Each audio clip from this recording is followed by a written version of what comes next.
Hello everyone, welcome in look and learn classes. आज हम पढ़ने वाले हैं इंग्लिश का चैप्टर 2 जिसका नाम है Nelson Mandela long walk to freedom. जैसे आपने नेल्सन मंडेला का नाम जो है वो आपने क्या करा है, सुना होगा कि कौन है नेल्सन मंडेला।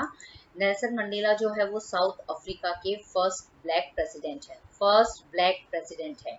पहले वहां पे क्या होता था, साउथ अफ्रीका के अंदर जो गोरे लोग होते थे उन्हीं को क्या बनाते थे, प्रेसिडेंट बनाते थे। लेकिन जब नेल्सन मंडेला ने साउथ अफ्रीका को क्या दिलाई, फ्रीडम दिलाई, तो उसके बाद जो फर्स्ट ब्लैक प्रेसिडेंट बने थे वो थे Nelson Mandela. Okay, long walk to freedom का मतलब यहाँ पे ये बताया गया है कि पहले क्या है कि जो साउथ अफ्रीका थे उसके अंदर गोरे लोग जो थे, इनकी स्किन फेयर होती थी, वही वहां पे क्या बनते थे, प्रेसिडेंट, या जो ऊंची ऊंची जो पोस्ट होती थी गवर्नमेंट के अंदर, वही उन्हें क्या मतलब दी जाती थी। वहां पे जो ब्लैक कलर के जो लोग थे उनको मतलब गवर्नमेंट के अंदर कोई भी मतलब उनको पद जो है वो उनको नहीं मिलता था। तो नेल्सन मंडेला ने वहां पे क्या करा, एक मतलब साउथ अफ्रीका को इस डिस्क्रिमिनेशन, जो ब्लैक और जो व्हाइट कलर के जो बीच के अंदर जो लोगों के बीच में जो डिस्क्रिमिनेशन था, जो भेदभाव था, उनको उनके लिए उसके लिए क्या करी उन्होंने, एक लंबी फाइट करी और उसके बाद में वो साउथ अफ्रीका के फर्स्ट ब्लैक प्रेसिडेंट बने। क्लियर। अब यहाँ पे बताया गया है कि जो नेल्सन मंडेला है उनका पूरा नाम है नेल्सन रोलीहला मंडेला। क्लियर। तो क्या है उनका full name, Nelson Rolihlahla Mandela. Clear. तो आपको इसका जो फुल नेम है नेल्सन मंडेला का, जो साउथ अफ्रीका के ब्लैक प्रेसिडेंट हैं, उनका पूरा नेम जो है वो भी आपको क्या होना चाहिए, पता होना चाहिए। तो ठीक है, that is very important. Okay, अब यहाँ पे ये बताया गया है कि चैप्टर को पढ़ने से पहले यहाँ पे क्या खास बात है, ये यहाँ पे बताया गया है कि apartheid is a political systems that separate people according to their race. Can you say which of the three countries named below had such a political system until very recently? अब सबसे पहले आपको ये अपार्थाइड क्या होता है। तो apartheid जो है वो एक पॉलिटिकल सिस्टम होता है। क्लियर। जिसके अंदर क्या करता है कि लोगों को क्या करते हैं, सेपरेट कर देते हैं। लोगों को क्या कर देते हैं, मतलब वो बांट देते हैं। किसके आधार पर, अकॉर्डिंग मतलब टू दियर रेस। मतलब रेस का मतलब ये हो गया कि उनको कलर के बेस पे, उनके रिलीजन्स के बेस के ऊपर लोगों को क्या कर देते हैं, अलग अलग ग्रुप्स के अंदर क्या कर देते हैं, डिवाइड कर देते हैं। तो ये क्या है कि अपार्थाइड जो है वो एक पॉलिटिकल सिस्टम है जो कौन बनाता है, मतलब पीपल जो बहुत ही मतलब ऊंची पोस्ट के ऊपर होती है, वो क्या बनाती हैं, जो पॉलिटिक्स के अंदर बहुत ही ऊंची पोस्ट के ऊपर होते हैं वो लोग, ये एक ऐसा पॉलिटिकल सिस्टम उन्होंने तैयार कर दिया है जिसके अंदर लोगों को क्या कर दिया जाएगा, पीपल्स को क्या कर दिया जाएगा, सेपरेट कर दिया जाएगा। क्या कर दिया जाएगा, पीपल को सेपरेट, लोगों को बांट दिया जाएगा। किसके बेस के ऊपर, अकॉर्डिंग टू दियर रेस। मतलब रेस का मतलब उनके कलर के बेस के ऊपर। कलर का आप एग्जांपल ले सकते हैं, जैसे कलर में आप लिया जैसे ब्लैक एंड व्हाइट, तो जो गोरे रंग के लोग होंगे उनको मतलब गवर्नमेंट के अंदर जो ऊंची ऊंची पोस्ट होती है वहां पे उनको क्या करा मतलब रखा जाएगा। और जो ब्लैक कलर के जो लोग होंगे उनको जो स्लेव मतलब जो स्लेव जो होते हैं ना, मतलब बहुत ही जो नीची पोस्ट होती है, या गवर्नमेंट में उनको कोई जगह ही नहीं मिलती है उस जगह पे, मतलब जो लेबर जैसे काम होते हैं ना, वो उनके लिए उनको क्या किया जाता है, रखा जाता है। क्लियर। तो आपको समझ में आ गया अपार्थाइड क्या होता है। अपार्थाइड एक पॉलिटिकल सिस्टम होता है जिसके अंदर मतलब लोगों को ग्रुप के अंदर डिवाइड किया जाता है, मतलब भेदभाव किया जाता है। क्लियर। डिस्क्रिमिनेशन जो होता है ना उसके अंदर किया जाता है। कैन यू से मतलब यहाँ पे बताया गया है कि कैन यू से which of the three countries name below had such A political systems until very recently. तो यहाँ पे आपको तीन कंट्री के ध्यान दिए गए हैं, United state of America, south Africa and Australia. तो ये तीन कंट्री में से आपको ये बताना है कि इनके अंदर मतलब रिसेंटली, अभी तक मतलब कुछ समय पहले तक क्या था, वहां पे मतलब डिस्क्रिमिनेशन था, भेदभाव था। तो वो कंट्री कौन सी है, हाल फिलहाल में सबसे ज्यादा जो डिस्क्रिमिनेशन था वो था साउथ अफ्रीका के अंदर। और वो जो डिस्क्रिमिनेशन था वो किसके बेस के ऊपर वहां था, कि वहां पे कलर के बेस के ऊपर लोगों के अंदर डिस्क्रिमिनेशन किया जाता था, भेदभाव किया जाता था। जो गोरे लोग जो थे उनके अंदर गॉड माना जाता था, जो ब्लैक कलर के लोग होते हैं उनको स्लेव मतलब उनको दास का दर्जा उनको वहां पे दिया जाता था। क्लियर। तो आपको ये अपार्थाइड जो है वो समझ में आ गया। तो इस पैराग्राफ में अंदर आपको अपार्थिड ये जो है उसका डेफिनेशन बताना है, और किस कंट्री के अंदर ये है वो मतलब रिसेंटली है, वो आपको क्या करना है, उस कंट्री का नाम भी यहाँ पे क्या करा है, बताया गया है। क्लियर? तो आपको इतना समझ में आ गया। अब नेक्स्ट पढ़ते हैं। Have you heard of Nelson Mandela? क्या आपने नेल्सन मंडेला का नाम सुना है? Of course we heard about Nelson Mandela. Mandela and his African National Congress spent a life time fighting against apartheid. तो मतलब यहाँ पे बताया गया कि जो मंडेला है, ओके, और उन्होंने क्या बनाई थी, एक पार्टी बनाई थी, उस पार्टी का नाम क्या है, African National Congress. African National Congress, Nelson Mandela की जो थी वो पार्टी थी। उन्होंने क्या करा, उनकी मतलब नेल्सन मंडेला और उनकी जो पार्टी थी अफ्रीकन नेशनल कांग्रेस, उन्होंने अपार्थिड के अगेंस्ट बहुत एक लंबी लड़ाई क्या करी है, उन्होंने लड़ी है। Clear? Mandela had spend 30 years in prison, और मंडेला ने मतलब जेल के अंदर ये अपार्थिड जो है सिस्टम, जो एक पॉलिटिकल सिस्टम है जिसके अंदर लोगों के बीच में कलर के बेस के अंदर डिस्क्रिमिनेशन किया जाता है, उसके लिए लड़ाई लड़ने, उस मतलब ये लोगों के बीच में कलर के बीच में जो डिस्क्रिमिनेशन किया जा रहा है उस बेस के ऊपर उन्होंने क्या करी थी, आवाज उठाई थी। उसके लिए उनको कितने साल, 30 इयर्स जो है वो जेल के अंदर क्या करा था, रखा गया था। ओके, जेल में डाल दिया गया था। Okay, finally democratic elections were held in South Africa in 1994 and Mandela becomes the first black president of new nation। आखिरकार मतलब 30 सालों की लड़ाई के बाद मतलब वहां पे क्या हुए, डेमोक्रेटिक इलेक्शंस हुए। डेमोक्रेटिक इलेक्शंस होने का मतलब क्या होता है, पहली बार वहां पे क्या करा था, लोगों ने क्या करी थी, वोटिंग करी थी। ओके, और कौन से ईयर में हुआ था वो डेमोक्रेटिक इलेक्शन, साउथ अफ्रीका के अंदर 1994 के अंदर हुआ था। क्लियर? आपको ये दैट इज वेरी इंपॉर्टेंट। तो जब ये डेमोक्रेटिक इलेक्शन हुए थे, जब लोगों ने, पब्लिक ने क्या करे थे, वोट डाला था, और किसको चुना, नेल्सन मंडेला को चुना। ओके, तो नेल्सन मंडेला जो है वो वहां के क्या बने, फर्स्ट ब्लैक प्रेसिडेंट वहां पे वो चुने गए। ओके, क्योंकि जो वहां के लोग थे साउथ अफ्रीका के, वो गोरे लोगों का जो राज था वहां पे, ओके, उससे क्या हो गए थे, बहुत ज्यादा परेशान हो गए थे। और जब लोगों ने खुद वहां पे वोटिंग से क्या करा था कि वोटिंग करके गोरे लोगों का जो राज था उसको समाप्त किया, और फाइनली जो मतलब वहां पे जो ब्लैक कलर का जो मतलब जो थे ब्लैक कलर के जो लोग थे, उनके जो नेता है उनको क्या करा, उन्होंने मतलब उनको वोट करके जितवाया। ओके, और फिर वहां पे क्या बन गया, नेल्सन मंडेला जो है साउथ अफ्रीका के फर्स्ट ब्लैक प्रेसिडेंट बन गए। तो इस पैराग्राफ के अंदर दैट इज वेरी इंपॉर्टेंट। सबसे पहले नेल्सन मंडेला की पार्टी का नाम आपको याद रखना है, और दूसरी बात है कि उनको कितने साल जेल में रखा, मतलब उन्होंने अपार्थिड के खिलाफ आवाज उठाई थी, उसके लिए उनको कितने साल जेल में रखा गया। ओके, वो 1994 के अंदर साउथ अफ्रीका के वो तो बने फर्स्ट ब्लैक प्रेसिडेंट, लेकिन कैसे बने, डेमोक्रेटिक इलेक्शन के थ्रू बने, जिसमें लोग क्या करते हैं, अपना नेता जो है वो खुद चुनते हैं। तो लोगों को जब ये मौका मिला ना, तो उन्होंने सोचा कि इस बार तो हमें क्या करना है, जो गोरे लोग जो उनके ऊपर बहुत अत्याचार करते हैं उनका क्या करना है, उनको नहीं, हमें क्या करना है, विनर बनाना है। इस बार उन्होंने बनाया जो ब्लैक कलर के जो नेल्सन मंडेला थे उनको क्या बनाया, विनर बनाया, और फर्स्ट टाइम जो है वो फर्स्ट ब्लैक प्रेसिडेंट बने Nelson Mandela. That is very important. Okay, तो सबसे पहले अपार्थिड का डेफिनेशन, फिर किस तरीके से नेल्सन मंडेला वहां के फर्स्ट ब्लैक प्रेसिडेंट बने, वो इसके अंदर हमें क्या करा है, एक्सप्लेन किया गया है। Okay, in this extract from his autobiography Long Walk to Freedom, Mandela speaks about a historic occasion, the inaugurations।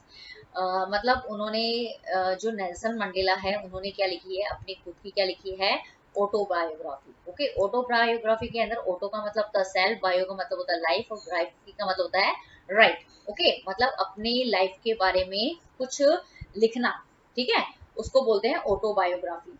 और उस जब उन्होंने अपनी लाइफ के ऊपर एक पूरी बुक लिखी, तो उसमें से अगर आप किसी चीज एक हिस्सा जो है उसमें से मतलब उस बुक का नाम है, उनकी जो ऑटोबायोग्राफी है उसका नाम है लॉन्ग वॉक टू फ्रीडम।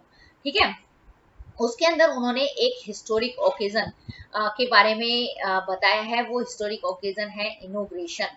ठीक है, तो आप गैस करेंगे कि ये ओकेजन क्या हो सकता है। तो अगर आपने गैस कर लिया है, सोच लिया है कि ये इनोग्रेशन क्या है, तो फिर आप अपने गैस को किससे टैली कर सकते हो, मतलब जो एक बीबीसी जो है, जो एक न्यूज चैनल होता है उसमें से एक न्यूज आइटम जो है, उससे अपने आप के गैस को मैच करिए कि आपका गैस जो है वो मैच होता है या नहीं। वो गैस किसके बारे में है कि मतलब जो नेल्सन मंडेला ने अपनी ऑटोबायोग्राफी लिखी है, उस ऑटोबायोग्राफी का नाम है लॉन्ग वॉक टू फ्रीडम।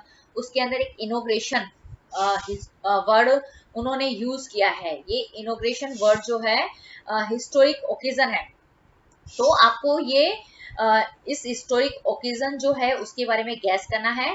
फिर जब आप गैस कर लेंगे तो आपको अपना आंसर जो है वो बीबीसी का जो न्यूज आइटम जो है, जो 10 मई 1994 को क्या हुआ था, ब्रॉडकास्ट हुआ था, उससे आपको क्या करना है, अपने गैस को मैच करना है।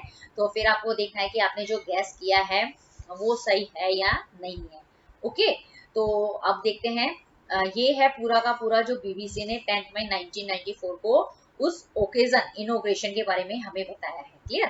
तो Mandela become South Africa first black president. तो इसके अंदर ये जो बीबीसी जो मतलब उन्होंने ये जो न्यूज बताई थी बीबीसी ने, उसके अंदर ये वो ओकेजन है जब नेल्सन मंडेला क्या बने थे, साउथ अफ्रीका के फर्स्ट ब्लैक प्रेसिडेंट बने थे। और कब बने थे, 10 मई 1994। तो आपको ये डेट याद रखनी है, बीबीसी याद रखना है, मतलब ठीक है ना। और जो उनकी ऑटोबायोग्राफी है उसके अंदर उसका क्या नाम है, उन्होंने कौन से हिस्टोरिकल ओकेजन को वहां पे एक्सप्लेन किया है, तो वो है द इनोग्रेशन। ओके, तो ये जो इनोग्रेशन वर्ड है वो इनोग्रेशन वर्ड है जब वो उन्होंने शपथ ली थी। ठीक है, वो जो जब होता है ना कि आप बता देते हैं कि मतलब आप क्या बन गए फर्स्ट ब्लैक प्रेसिडेंट, जब आप उनको शपथ दिलाते हैं तो उस दिन का जो दिन होता है उसको बोलते हैं इनोग्रेशन। अब हम पूरा इसको देख लेते हैं क्या है ये बीबीसी का न्यूज आइटम। तो इसमें बताया गया है कि Nelson Mandela has become South Africa first black president after more than 3 centuries of white rule. मतलब जो नेल्सन मंडेला जो है वो क्या है, नेल्सन मंडेला जो है वो साउथ अफ्रीका के फर्स्ट ब्लैक प्रेसिडेंट बने, लेकिन कब, मतलब कितने सालों बाद। मतलब वहां पे क्या था, साउथ अफ्रीका के अंदर जो गोरे लोग थे उनका क्या था, वहां पे शासन था। क्लियर? तो कितने मतलब 3 सेंचुरी तक उन गोरे लोगों ने वहां पे क्या किया, राज किया। ओके, 300 साल, 3 सेंचुरीज मतलब कितना हो गया, 300 साल, 300 सालों तक गोरे लोगों ने वहां पे राज किया। उसके बाद नेल्सन मंडेला ने वहां पे क्या किया, एक लंबी लड़ाई लड़ी। किसके लिए, वो जो ब्लैक कलर के जो लोग होते हैं उनको फ्रीडम दिलाने के लिए, साउथ अफ्रीका को गोरे लोगों से फ्रीडम दिलाने के लिए एक लंबी लड़ाई लड़ी अपार्थिड सिस्टम के अगेंस्ट। ओके, और उसके बाद बने वो साउथ अफ्रीका के first black president. Okay, that is very important. Okay, 300 सालों तक गोरे लोगों ने वहां पे राज किया। गोरे लोगों के राज से उनको क्या किया, साउथ अफ्रीका को फ्री कराया, और उसके बाद डेमोक्रेटिक इलेक्शन के थ्रू नेल्सन मंडेला वहां के क्या बने, फर्स्ट ब्लैक प्रेसिडेंट बने। That is very important. Okay, Mr. Mandela African National Congress Party won 252 of the 400 seats in the first democratic elections of South Africa histories। मतलब जो South Africa की जो मतलब साउथ अफ्रीका के अंदर क्या हुआ था कि पहली बार क्या हुए थे, डेमोक्रेटिक इलेक्शंस हुए थे। क्या हुए थे, साउथ अफ्रीका में पहली बार डेमोक्रेटिक इलेक्शंस हुए थे।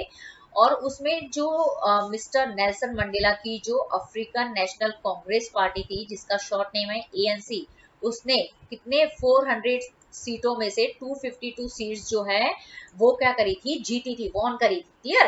तो दैट इज वेरी इंपॉर्टेंट। ये भी आपको बहुत अच्छे से याद करना है कि कैसे बने वो। तो यहाँ पे ये बताया गया है कि साउथ अफ्रीका के अंदर पहली बार फर्स्ट डेमोक्रेटिक इलेक्शंस हुए थे।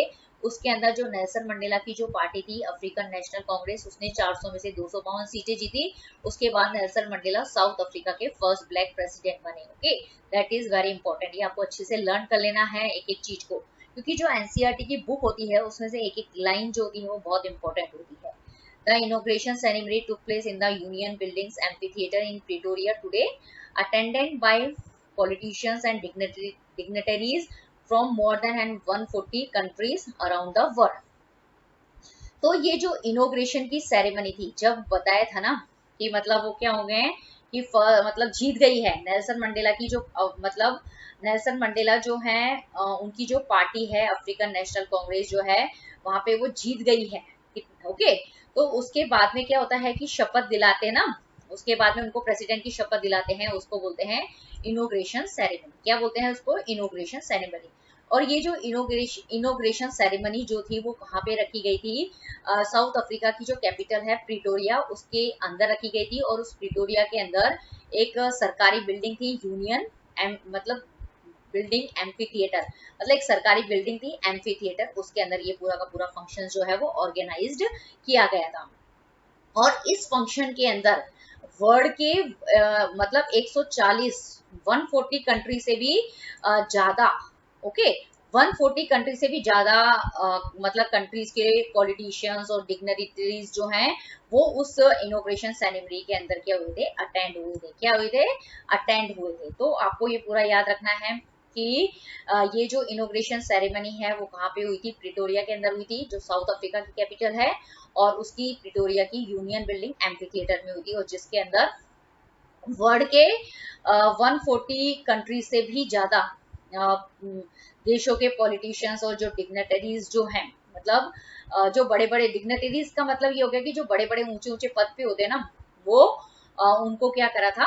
वहां पे अटेंड करने के लिए उनको इनवाइट किया गया था, या वो आए थे। Never never again will this beautiful land experiences the operation of one by another, said Nelson Mandela and in his addresses.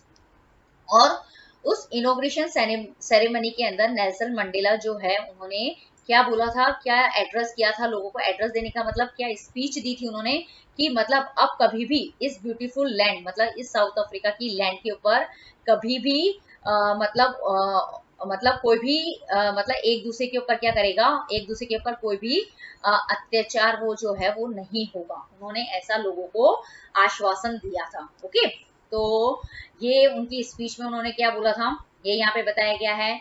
उस इनॉग्रेशन सेरेमनी को कहाँ पे हुई थी, किस जगह, मतलब किस जगह पे हुई थी, और उस जगह के अंदर कहाँ पे हुई थी, ये पूरा एक्सप्लेन किया गया है। एम्फी थिएटर क्या होता है? एक ओपन थिएटर होता है।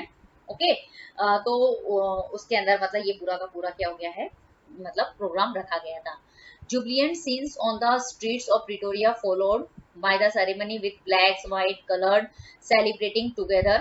More than 1 lakh South Africans, men, women and children of all races sang and danced with joy.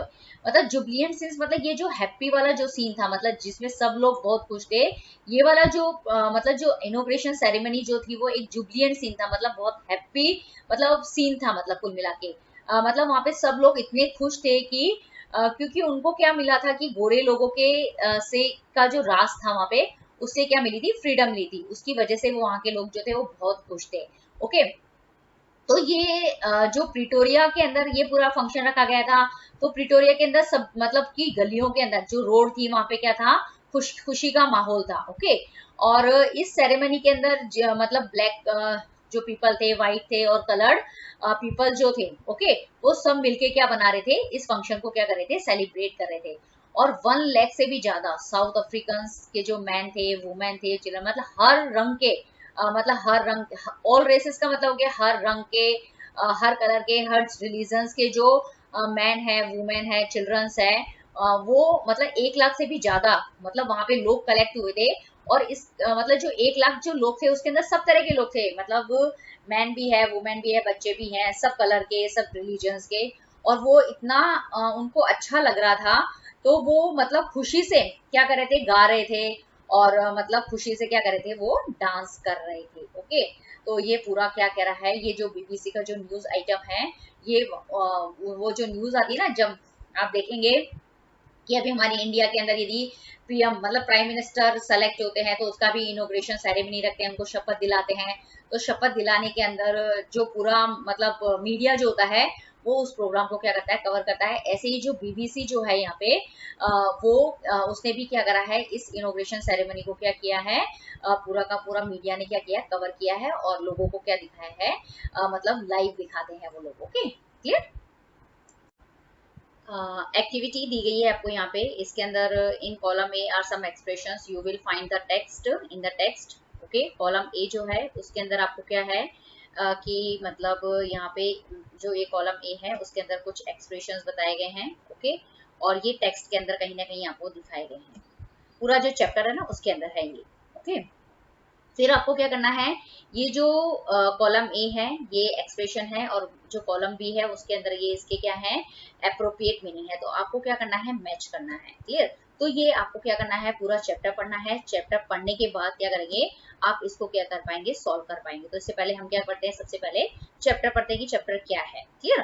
तो 10th में डॉन ब्राइट एंड कलर, मतलब जो 10 मई थी, ओके, 10th में 1994 को क्या बने थे, वो साउथ अफ्रीका के ब्लैक प्रेसिडेंट बने थे। कौन बने थे, नेल्सन मंडेला। आपको ये पूरा जो डेट है वो आपको बाय हार्ट लर्न कर लेना है, 10th में 1994। उस दिन की जो शुरुआत थी वो मतलब क्या थी, एकदम ब्राइट एंड क्लियर थी, मतलब सब लोगों को क्या था, बहुत एक्साइटमेंट था उसके अंदर, कहने का मतलब for the past few days I had been pleasantly besieged by dignitaries and world leaders who were coming to pay their respect before the inauguration।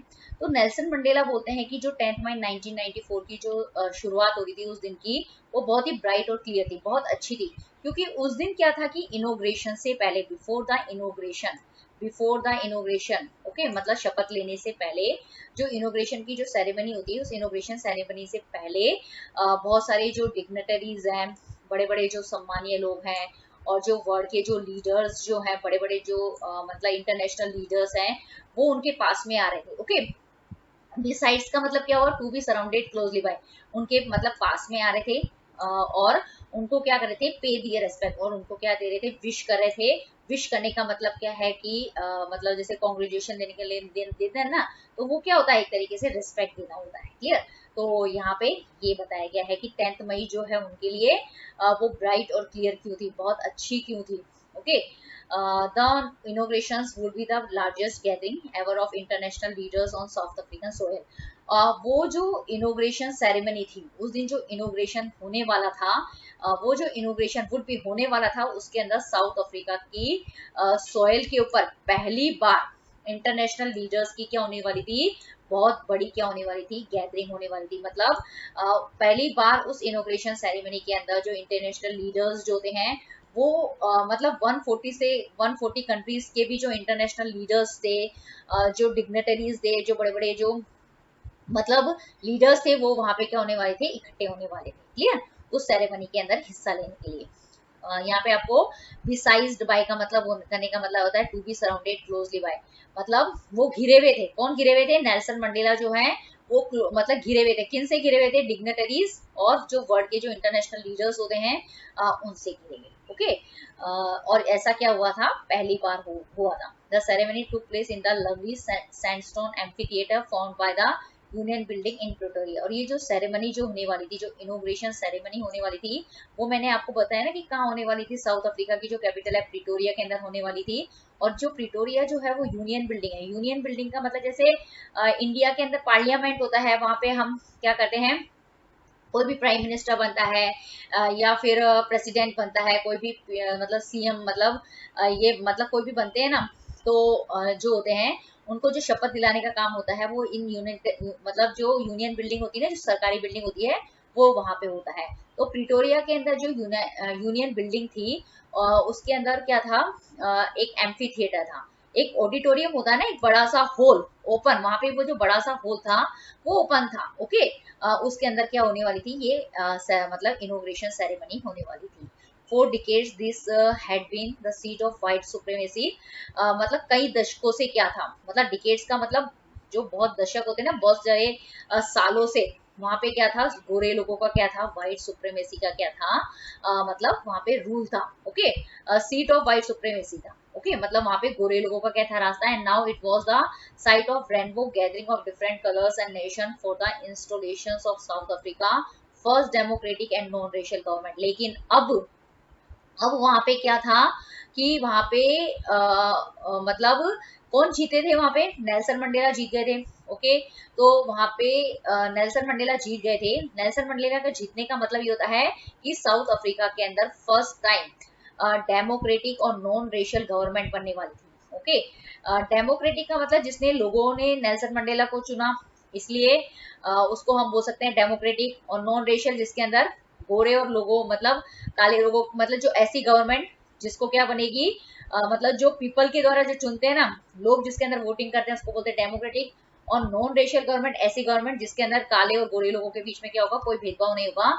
ऐसी गवर्नमेंट को इंस्टॉल करने के लिए उस मतलब जो प्रिटोरिया के अंदर क्या हुई थी मतलब गैदरिंग हुई थी। ओके, रेनबो गैदरिंग हुई थी। रेनबो गैदरिंग का मतलब आप समझ गए क्या होता है। रेनबो गैदरिंग का मतलब ये हो गया कि मतलब वहां पे अलग अलग कलर का मतलब ये हो गया कि वहां पे काले लोग भी आए थे और सफेद लोग भी आए थे। ओके, लेकिन पहले जब ऐसा होता था ना कि वाइट गोरे लोग ही जब गोरे लोगों की गवर्नमेंट बनती थी तो उस एम्फी थिएटर के अंदर सिर्फ गोरे लोगों को क्या था सिर्फ जाने की परमिशन होती। लेकिन फर्स्ट टाइम जब नेल्सन मंडेला जीते तो वहां पे उसके अंदर गोरे और जो काले रंग जो है उन दो मतलब लोगों को मतलब क्या थी जाने की परमिशन थी वहां पे। ओके, तो ये दो मतलब डिफरेंस बताया गया है यहाँ पे कि आपको यहाँ पे दो मीनिंग आ गए। सीट ऑफ व्हाइट सुप्रीमेसी क्या होता है, rainbow gathering of different colours and Nations. Okay, इसका मतलब समझ में आ गया आपको कि क्या होता है वहां पे।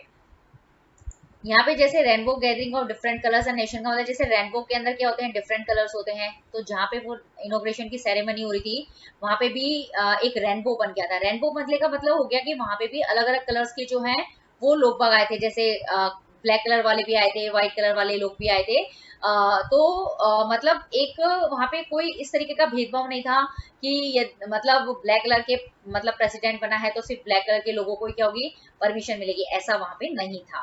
तो वहां पे अगर ब्लैक कलर के प्रेसिडेंट बन रहे हैं तो व्हाइट कलर के जो लीडर्स हैं जो मतलब लोग बाग हैं जो आम जनता होती है उनको आने की क्या थी वो परमिशन थी। रेनबो का मतलब आपको क्लियर हो गया। डिफरेंट मतलब जिस तरीके से रेनबो में अलग अलग कलर होते हैं वैसे उस सेरेमनी के अंदर भी क्या थे अलग अलग कलर के सब लोग प्रेजेंट वहां पे थे।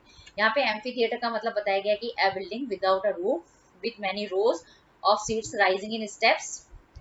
तो यहाँ पे ये बताया गया था कि जो एम्फी थिएटर होते हैं वो जनरली जो एंशियंट ग्रीस और रोम के अंदर एम्फी थिएटर्स जो होते हैं वो हमें देखने को मिलते हैं। एम्फी थिएटर क्या होती है, एक बिल्डिंग होती है, एक बिल्डिंग होती है जिसके अंदर क्या होती है छत नहीं होती। मतलब ऐसी बिल्डिंग जो बिल्कुल ओपन होती है और जिसके अंदर क्या होंगी मतलब रो ऑफ सीट्स होंगी। मतलब जैसे हम थिएटर के अंदर जाते हैं ना तो उसके अंदर भी रो ऑफ सीट्स आप देखते हैं ना तो वैसी ही सीट जो होती है वो एम्फी थिएटर के अंदर होती है। ओके, तो ये होता है एम्फी थिएटर। क्लियर। अब आगे नेक्स्ट पढ़ते हैं कि on the lovely autumn day I was accompanied by my daughter Zenani. तो उस दिन जब वो इनोग्रेशन की सेरेमनी थी तो वो ऑटम का दिन था। ऑटम का मतलब दिन का मतलब ये होता है कि जो विंटर और समर के बीच का जो दिन होते हैं, समर और विंटर के बीच के जो दिन होते हैं वो ऑटम डे होते हैं। तो उस समय मतलब उस इनोग्रेशन सेरेमनी के अंदर मेरे साथ कौन थी मतलब उस किसके साथ गए थे वो अपनी बेटी के साथ में गए थे। उस बेटी का जो नाम है वो भी आपको क्या करने लेना लर्न कर लेना। ऑन द पोडियम, पोडियम का मतलब होता है स्टेज। ओके, पोडियम का होता है स्टेज, उस स्टेज के ऊपर mister de Klerk was first sworn in the second deputy president. Okay, तो स्टेज के ऊपर सबसे पहले किसने शपथ ली, सेकेंड डिप्टी प्रेसिडेंट ने शपथ ली। मिस्टर डी क्लर्क ने सेकेंड प्रेसिडेंट की डिप्टी प्रेसिडेंट की शपथ ली। ये आपको नाम याद रखना है कि सेकेंड डिप्टी प्रेसिडेंट कौन है। उसके बाद Thabo Mbeki was sworn in the first deputy president. उसके बाद थाबो सॉरी थोप्पो ने थाबो मैप्की उन्होंने फर्स्ट डिप्टी प्रेसिडेंट की क्या ली शपथ ली। ओके, उसके बाद when it was my turn उसके बाद मेरा टर्न आया। I place to obey and uphold the constitution and to devote myself to the well-being of the republic and its people। तो उसके बाद मैंने किसकी मतलब मैंने भी शपथ ली मतलब जो साउथ अफ्रीका के कॉन्स्टिट्यूशन का पालन करूंगा मैं और उसको बनाए रखने की मैंने क्या करी शपथ ली। और उसके शपथ ली मैंने और उसके बाद मैंने ये मतलब डिवोट मतलब इसको मैं अपने आप को क्या कर दूंगा समर्पित कर दूंगा। किसको समर्पित कर दूंगा, इस मतलब रिपब्लिक और मतलब इस साउथ अफ्रीका के जो लोग हैं साउथ अफ्रीका के लिए और साउथ अफ्रीका के लोगों के लिए उनकी अच्छाई के लिए मैं अपने आप को क्या कर दूंगा समर्पित कर दूंगा। मतलब मैं मर मिटने के लिए भी क्या हो जाऊंगा तैयार हो जाऊंगा कुल मिला के। ओके, तो सबसे पहले शपथ किसने ली उसका नाम आपको याद रखना है मिस। उसके बाद सेकंड डिप्टी प्रेसिडेंट, फिर फर्स्ट डिप्टी प्रेसिडेंट, उसके बाद नेल्सन मंडेला ने प्रेसिडेंट की शपथ ली। To the assembled guest and watching world I said, फिर उन्होंने नेल्सन मंडेला ने जो वहां पे जो गेस्ट जो असेंबल्ड हुए थे, जो आए हुए थे गेस्ट थे, और जो लोग उनको टीवी के ऊपर जो देख रहे थे, उनको क्या करा, एड्रेस किया, उनके लिए कुछ बोला। ओके, ऐसे स्पीच देते हैं ना, बनने के बाद उनको कुछ बोलना पड़ता है, बताना पड़ता है, तो वो उन्होंने क्या किया, बताया। Today all of us Today, all of us do, by our presence here, confer glory and hope to newborn liberty. आज जितने भी जने जो है यहाँ पे क्या है, प्रेजेंस है, मतलब जो उपस्थित हैं, वो अब ये जो हमें न्यू बॉर्न लिबर्टी, जो अभी अभी जो आज़ादी, लिबर्टी का मतलब आज़ादी, और न्यू बॉर्न जो अभी अभी हमें जो आज़ादी मिली है, उसको हम क्या देते हैं, ग्लोरी देते हैं, मतलब सम्मान देते हैं, और उम्मीद करते हैं कि ये जो लिबर्टी जो है वो मतलब क्या करे, बनी रहे ऐसी कैसी है, मतलब हम फ्रीडम, मतलब फ्री, मतलब लिबर्टी जो है वो हमारी अभी जो हमें मिली है वो एज इट इज जो है वो हमारी बनी रहे। Out of the experiences of extraordinary human disasters that lasted too long must be born a society of which all humanity will be proud. मतलब ये जो हमें न्यू मतलब लिबर्टी मिली है, आज़ादी मिली है, वो हमें बहुत लंबे सालों के बाद मिली है। ओके, बहुत लंबे सालों के बाद जो हमारे पर जो मतलब लोगों ने क्या किए हैं, ह्यूमन डिजास्टर एक्स्ट्रा ऑर्डनरी, मतलब एक उम्मीद, मतलब एक एक्सेस से भी ज्यादा जो गोरे लोग जो थे उसने हमारे पर क्या किए थे, मतलब अत्याचार किए थे। वो ह्यूमन डिजास्टर का मतलब क्या हुआ, गोरे लोगों ने हमारे पर, जैसे भूकंप आता है, फ्लड आता है, ये डिजास्टर है ना, वैसे ही गोरे लोग ने हमारे पर क्या किए, इतने ज्यादा अत्याचार किए। उसका कंपैरिजन किससे किया गया है, एक्स्ट्रा ऑर्डिनरी ह्यूमन डिजास्टर से किया है। और उन्होंने एक छोटे मोटे टाइम तक नहीं, 300 सालों तक हमारे पर क्या किया है, बुरा मतलब क्या किया है, अत्याचार किया है। ओके, और तो उसकी वजह से क्या हुआ, वहां के जो लोग थे उन्होंने सोच ही लिया था कि अब ये जो गोरे लोगों का जो राज है उसको क्या करना है, हमें खत्म करना है। और उसकी वजह से उन्हें वहां पे क्या हुए, डेमोक्रेटिक इलेक्शंस हुए, और उस डेमोक्रेटिक इलेक्शंस की वजह से वहां पे क्या हुआ, एक नई सोसाइटी का बोर्न हुआ। मतलब वहां पे मतलब नई सोसाइटी का बोर्न होने का मतलब क्या हुआ, कि फर्स्ट टाइम ब्लैक प्रेसिडेंट वहां बने, और जिसकी वजह से मतलब बने ना, वो सोसाइटी बनी है। और उस सोसाइटी की वजह से क्या होगा कि वहां पे मतलब ह्यूमैनिटी विल बी प्राउड, जो मानवता जो है उसको, मतलब उसको क्या करा जाएगा, प्यार किया, मतलब उसकी वजह से मानवता को मतलब क्या होगा, गर्व होगा। ओके, उस मानवता को गर्व होने की बात क्यों थी, क्योंकि जो गवर्नमेंट बनी थी इस बारी, वो क्या थी, डेमोक्रेटिक और नॉन रेशियल गवर्नमेंट थी। उस गवर्नमेंट के अंदर क्या था, कि मतलब लोगों के बीच में जो है वो डिस्क्रिमिनेशन, नॉन रेशियल गवर्नमेंट का मतलब होता है कि लोगों के बीच में मतलब क्या होगा, कोई भेदभाव नहीं किया जाएगा, सभी लोगों को इक्वली क्या करा जाएगा, ट्रीट किया जाएगा। तो उसकी वजह से जो ये सोसाइटी बनी है, उस सोसाइटी के ऊपर क्या होगा, सभी ह्यूमैनिटी, सभी मानव लोगों को क्या होगा, उसके ऊपर क्या होगा, प्राउड फील होगा कि हमने क्या करा, एक सही डिसीजन वहां पे क्या करा है, लिया है। ओके, यहाँ पे ये एक्सप्लेन किया गया है। We who were outlaws not so long ago have today been given their rare privilege to be host to the nation of the world on our own soul. यहाँ पे आउटलॉज का मतलब पहले समझ लेते हैं। Outlaws, we who were outlaws का मतलब समझ लेते हैं। Because of its policy of apartheid many countries had earlier broken off diplomatic relations with South Africa. मतलब आउटलॉज का मतलब ये हो गया कि मतलब पहले साउथ अफ्रीका के अंदर कौन सी पॉलिसी चलती थी, अपार्थाइड की पॉलिसी चलती थी, जिसके अंदर क्या किया जाता था, डिस्क्रिमिनेशन किया जाता था, भेदभाव करने की वो पॉलिसी थी उसके अंदर। तो उस पॉलिसी की वजह से क्या था कि बहुत सारे जो मतलब कंट्री थी, उन्होंने क्या करा था कि जो साउथ अफ्रीका थे उनसे क्या करा था, रिलेशंस जो है उनके क्या हो गए थे, मतलब रिलेशंस जो है वो क्या हो गए थे, टूट गए थे। ओके, क्योंकि उसके अंदर डिस्क्रिमिनेशन किया जाता था। तो मतलब डिस्क्रिमिनेशन करने का मतलब ये होता कि हु वर आउटलॉज, जो मतलब क्या थे, लंबे समय तक क्या थे, मतलब अलग ही थे गवर्नमेंट से।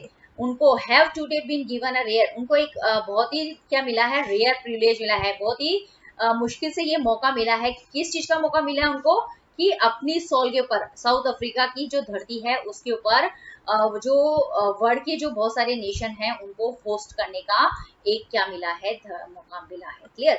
We thank all of our distinguished international guest for having come to take procession with the people of our country of what is after all a common victory of justice for peace and human dignity।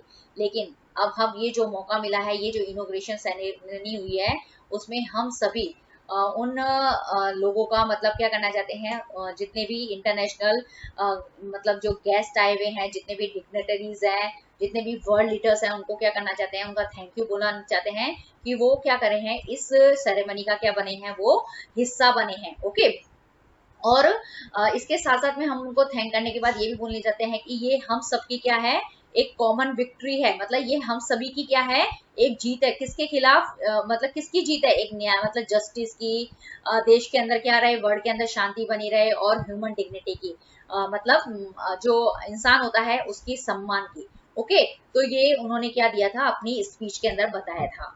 We have at last achieved our political emancipation. We place ourselves to liberate all our people from the continuing bondage of poverty, deprivation, suffering, gender and other discriminations. तो सबसे पहले हम emancipation का जो है वो meaning देख लेते हैं। फ्रीडम फ्रॉम रेस्ट्रिक्शंस, मतलब किसी के ऊपर रेस्ट्रिक्शन लगा देते हैं ना, तो उसके बाद में रेस्ट्रिक्शन मतलब किसी के ऊपर मतलब उसको क्या कर देना, किसी काम करने से रोकना, तो वो होता है रेस्ट्रिक्शन। ओके, उस रेस्ट्रिक्शन का मतलब उस रेस्ट्रिक्शन से उनको क्या दिलानी है, फ्रीडम दिलानी है। ओके, तो we have at last achieve, अब हम मतलब हमने अब क्या मिल गया है कि अब हमें क्या मिल गई है, पॉलिटिकल इमेंसिपेशन मिल गई है। मतलब अब हम गवर्नमेंट के अंदर क्या लेंगे, डिसीजन लेंगे, और डिसीजन करने के बाद में हम क्या करेंगे, लोगों को क्या देंगे, काम करने की क्या देंगे, उनको फ्रीडम प्रोवाइड करवा सकते हैं। क्योंकि पहले गोरो लोगों का राज था, तो जो गोरे लोग के मन में जो होता था सिर्फ वो उसी को करते थे। लेकिन अब क्या हुआ, first time non racial government बनी है, डेमोक्रेटिक गवर्नमेंट बनी है, तो उसकी वजह से वो जो ब्लैक कलर के जो लोग थे, नेल्सन मंडेला है, उसकी पार्टी जो है वो क्या करेगी, मतलब लोगों के फेवर में क्या ले सकती थी, डिसीजन ले सकती थी। और अब हम क्या करते हैं, वी प्लेज अवर सेल्स, हम खुद से क्या करते हैं, प्रतिज्ञा करते हैं, क्या करते हैं, टू लिबरेट, मतलब लोगों को आजाद कराने के लिए, उन लोगों को आजाद कराने के लिए जो लगातार गरीबी से जिनका क्या कर रहे हैं, हक छीन रहे हैं, डिप्रीवेशन जिनका हक छीन रहे हैं, जो कुछ सह रहे हैं, मतलब लोगों के अत्याचार सह रहे हैं, या फिर लोग मतलब जो क्या है, जिन जो जेंडर मतलब और अदर डिस्क्रिमिनेशन से क्या है, इफेक्टेड है, उनको क्या करेंगे, हम आजादी दिलाएंगे। ओके, जो गरीब है, अमीर है, उनके अंदर भेदभाव नहीं किया जाएगा। हम मतलब क्या करते हैं, प्रतिज्ञा करते हैं कि अब गरीब और अमीर लोगों के बीच में क्या होगा, मतलब भेदभाव नहीं किया जाएगा। डिप्रीवेशन, जो जिसका हक होगा, वो डिप्रीवेशन का मतलब जिसका हक होगा उसको मिलेगा। और सफरिंग, जो लोग मतलब लोग एक दूसरे के ऊपर क्या करेंगे, अत्याचार नहीं करेंगे। और जेंडर मतलब आदमी और औरत के बीच में डिफरेंस नहीं होगा। और अदर डिस्क्रिमिनेशन मतलब कलर के बेस के ऊपर, रिलीजन के बेस के ऊपर क्या है, मतलब कोई भेदभाव नहीं किया जाएगा। ये उन्होंने क्या करा था कि सब लोगों को बोला था कि अब हम ये प्रतिज्ञा करते हैं कि हम लोगों को लिबरेट कराएंगे, आजाद कराएंगे। किन किन चीजों से आजाद कराएंगे, जो poverty, deprivation, suffering, gender and other discrimination से क्या है, बंधे हुए हैं। ओके, लगातार मतलब इतने सालों से क्या है, लगातार बंधे हुए हैं। उसकी वजह से वो क्या है, मतलब क्या रह गए हैं, मतलब अपने जो मेंटेलिटी है उसको डेवलप नहीं कर पाए। जब उनको क्या करेंगे, हम फ्री करवा देंगे इन सब चीजों के, हम उनके साथ में गरीबी के हिसाब से या फिर जेंडर के हिसाब से या फिर उनके साथ में कोई डिस्क्रिमिनेशन नहीं होगा, तो वो क्या होंगे, अपने आप को क्या करेंगे, मतलब लिबरेट समझेंगे, आजाद समझेंगे। Clear, never never and never again shall it be that this beautiful land will again experiences the operation of one by another.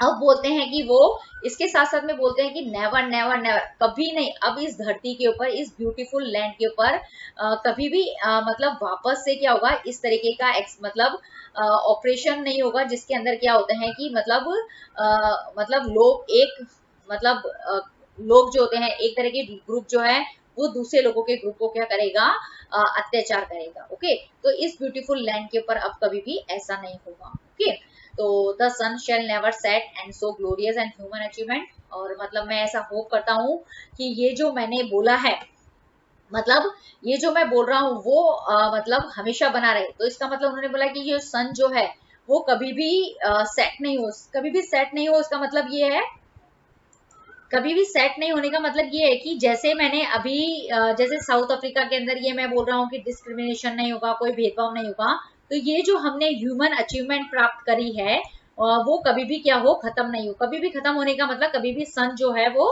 Set नहीं हो, मतलब सन कभी भी सेट नहीं होने का मतलब होता है कि ये जो ह्यूमन अचीवमेंट हम बना रहे हैं, हम सोच रहे हैं कि कभी भी लोगों के बीच में डिस्क्रिमिनेशन हो, ये कभी भी खत्म नहीं हो, ये हमें चलता रहे। लेट फ्रीडम रेन, मतलब हमेशा फ्रीडम का ही क्या रहे, राज रहे। गॉड ब्लेस अफ्रीका, मतलब वो ऐसा उम्मीद करते हैं कि भगवान हमेशा क्या हो, साउथ अफ्रीका की धरती के ऊपर जो मतलब आजादी है उसका ही राज रहे। कभी भी लोग जो होते हैं मतलब जो लोगों के ऊपर अत्याचार करते हैं डिस्क्रिमिनेशन की वजह से, एक लोग दूसरे लोगों के ऊपर, वो कभी भी ऐसा ना हो। यहाँ पे मीनिंग भी बताया गया है। डिप्रिवेशन का मतलब क्या होता है, डिप्रिवेशन जो होता है state of not having one's rightful benefits, जिसमें क्या होते हैं लोग बाग एक दूसरे का जो है वो हक मतलब राइट्स जो होते हैं उसका फायदा नहीं उठाएंगे। वो जो जिसका राइट होगा वो उसी की चीज होगी। और मतलब ये होता है डिप्रिवेशन। डिस्क्रिमिनेशन का मतलब होता है भेदभाव करना। भेदभाव करने का मतलब होता है बीइंग ट्रीटेड डिफरेंटली और अनफेवरेबली, मतलब किसी भी चीज के ऊपर बेस, जैसे पॉवर्टी, जैसे कोई अमीर है या गरीब है उसके हिसाब से भेदभाव हो सकता है। कलर के बेस पे भी होता है कि कलर जैसे ब्लैक होता है तो हम उन लोगों से को ज्यादा कम पसंद करते हैं, और जो फेयर होते हैं उनको ज्यादा पसंद करते हैं, तो वो होता है डिस्क्रिमिनेशन। रिलीजन्स के बेस पे भी हो सकता है कि जो लोअर कास्ट के लोग होते हैं उनको कम प्रेफरेंस दी जाती है, जो अपर कास्ट के होते हैं उनको ज्यादा प्रेफरेंस दी जाती है, तो वो सब आते हैं डिस्क्रिमिनेशन के अंदर। ओके, तो यहाँ पे आपका ये जो है चैप्टर का एक पार्ट जो होता है वो फिनिश होता है। यदि वीडियो पसंद आए तो please look and learn classes को भी सब्सक्राइब कीजिए और नोटिफिकेशंस बेल को भी हिट कीजिए। यदि आपको 9th और 10th के साइंस से रिलेटेड वीडियोस देखे हैं तो आप लोग लर्न क्लास चैनल्स पे जाके भी आप उन मतलब क्या दे सकते हैं, वीडियोस देख सकते हैं। Okay, thank you very much. A few moments later we all lifted our eyes, कुछ टाइम बाद हमने क्या करा, हमारी आंखें जो है वो क्या करी, ऊपर की तरफ लिफ्ट करी, ऊपर की तरफ उठा के देखी। कहाँ ऊपर की तरफ उठा के देखने का मतलब क्या है, स्काई की तरफ हमने देखा। तो वहाँ हमने क्या देखा कि in as a spectacular area of South African jets, helicopters and troops carriers roared in perfect formation over the Union Building. तो जब हम सब ने क्या करा, वहाँ पे अपनी आइस मतलब ऊपर उठा के मतलब स्काई के अंदर देखा, तो हमने वहाँ पे क्या देखा कि कुछ साउथ अफ्रीकन के जो जेट्स होते हैं, हेलीकॉप्टर्स है, और ये जो ट्रूप्स जो हैं वो क्या कर रहे हैं, कैरियर्स रॉड मतलब क्या कर रहे हैं, एयर शो कर रहे हैं। क्या कर रहे हैं, एयर शो कर रहे हैं इन परफेक्ट फॉर्मेशन के अंदर, एक परफेक्ट शेप के अंदर। मतलब ऐसा नहीं है कि कोई हेलीकॉप्टर जो जेट है, जैसे सपोज हेलीकॉप्टर है तो वो एक परफेक्ट शेप के अंदर क्या कर रहा है, उसका मूवमेंट हो रहा है। ऐसे नहीं कि कोई भी इधर से उधर क्या कर रहा है, मूव कर रहा है और कुछ पता नहीं चल रहा है, ऐसा नहीं है। मतलब परफेक्ट फॉर्मेशन, एक परफेक्ट शेप के अंदर वो क्या कर रहे हैं, जो प्रिटोरिया की जो यूनियन बिल्डिंग है उसका जो एम्फी थिएटर पे जहाँ पे इनोग्रेशन सेरेमनी हुई थी उसके ऊपर वो एक परफेक्ट शेप के अंदर क्या कर रहे थे, एयर शो कर रहे थे। ओके, और इस एयर शो की वजह से जो मतलब ये जो एयर शो था ना वो एक स्पेक्टिकुलर एरे के अंदर क्या कर रहा था, डिस्प्ले हो रहा था। ओके, स्पेक्टिकुलर एरे का मतलब होता है एन इम्प्रेसिव डिस्प्ले, मतलब जो उनका एयर शो था वो काफी क्या था, मतलब लोगों को मतलब लोगों को बहुत अच्छा लग रहा था, उनको मतलब इम्प्रेसिव लग रहा था। ओके, लोग उसको इतने अच्छे से देख रहे थे, मतलब मतलब फर्स्ट टाइम उन्होंने ऐसी चीज देखी हो, ऐसे आप समझ लीजिए कि वो इतना इम्प्रेसिव था। स्पेक्टिकुलर एरे का मतलब आप ये भी समझ सकते हैं कि जो जेट्स होते हैं, हेलीकॉप्टर्स होते हैं, जो ट्रुप्स होते हैं, जब वो कोई भी एयर शो करते हैं तो उनके जो पीछे वाला जो हिस्सा होता है वहां से स्मोक निकलता है, और वो स्मोक जो होता है वो किसके अंदर निकलता है, मतलब वो जो धुआं होता है वो कैसा होता है, कलरफुल होता है। और कलरफुल धुआं अगर निकलता है तो उसका क्या बनता है कि जब भी वो कलरफुल धुआं निकलेगा तो वो क्या बनाएगा, एक परफेक्ट फॉर्मेशन, मतलब एक परफेक्ट शेप बनाता है।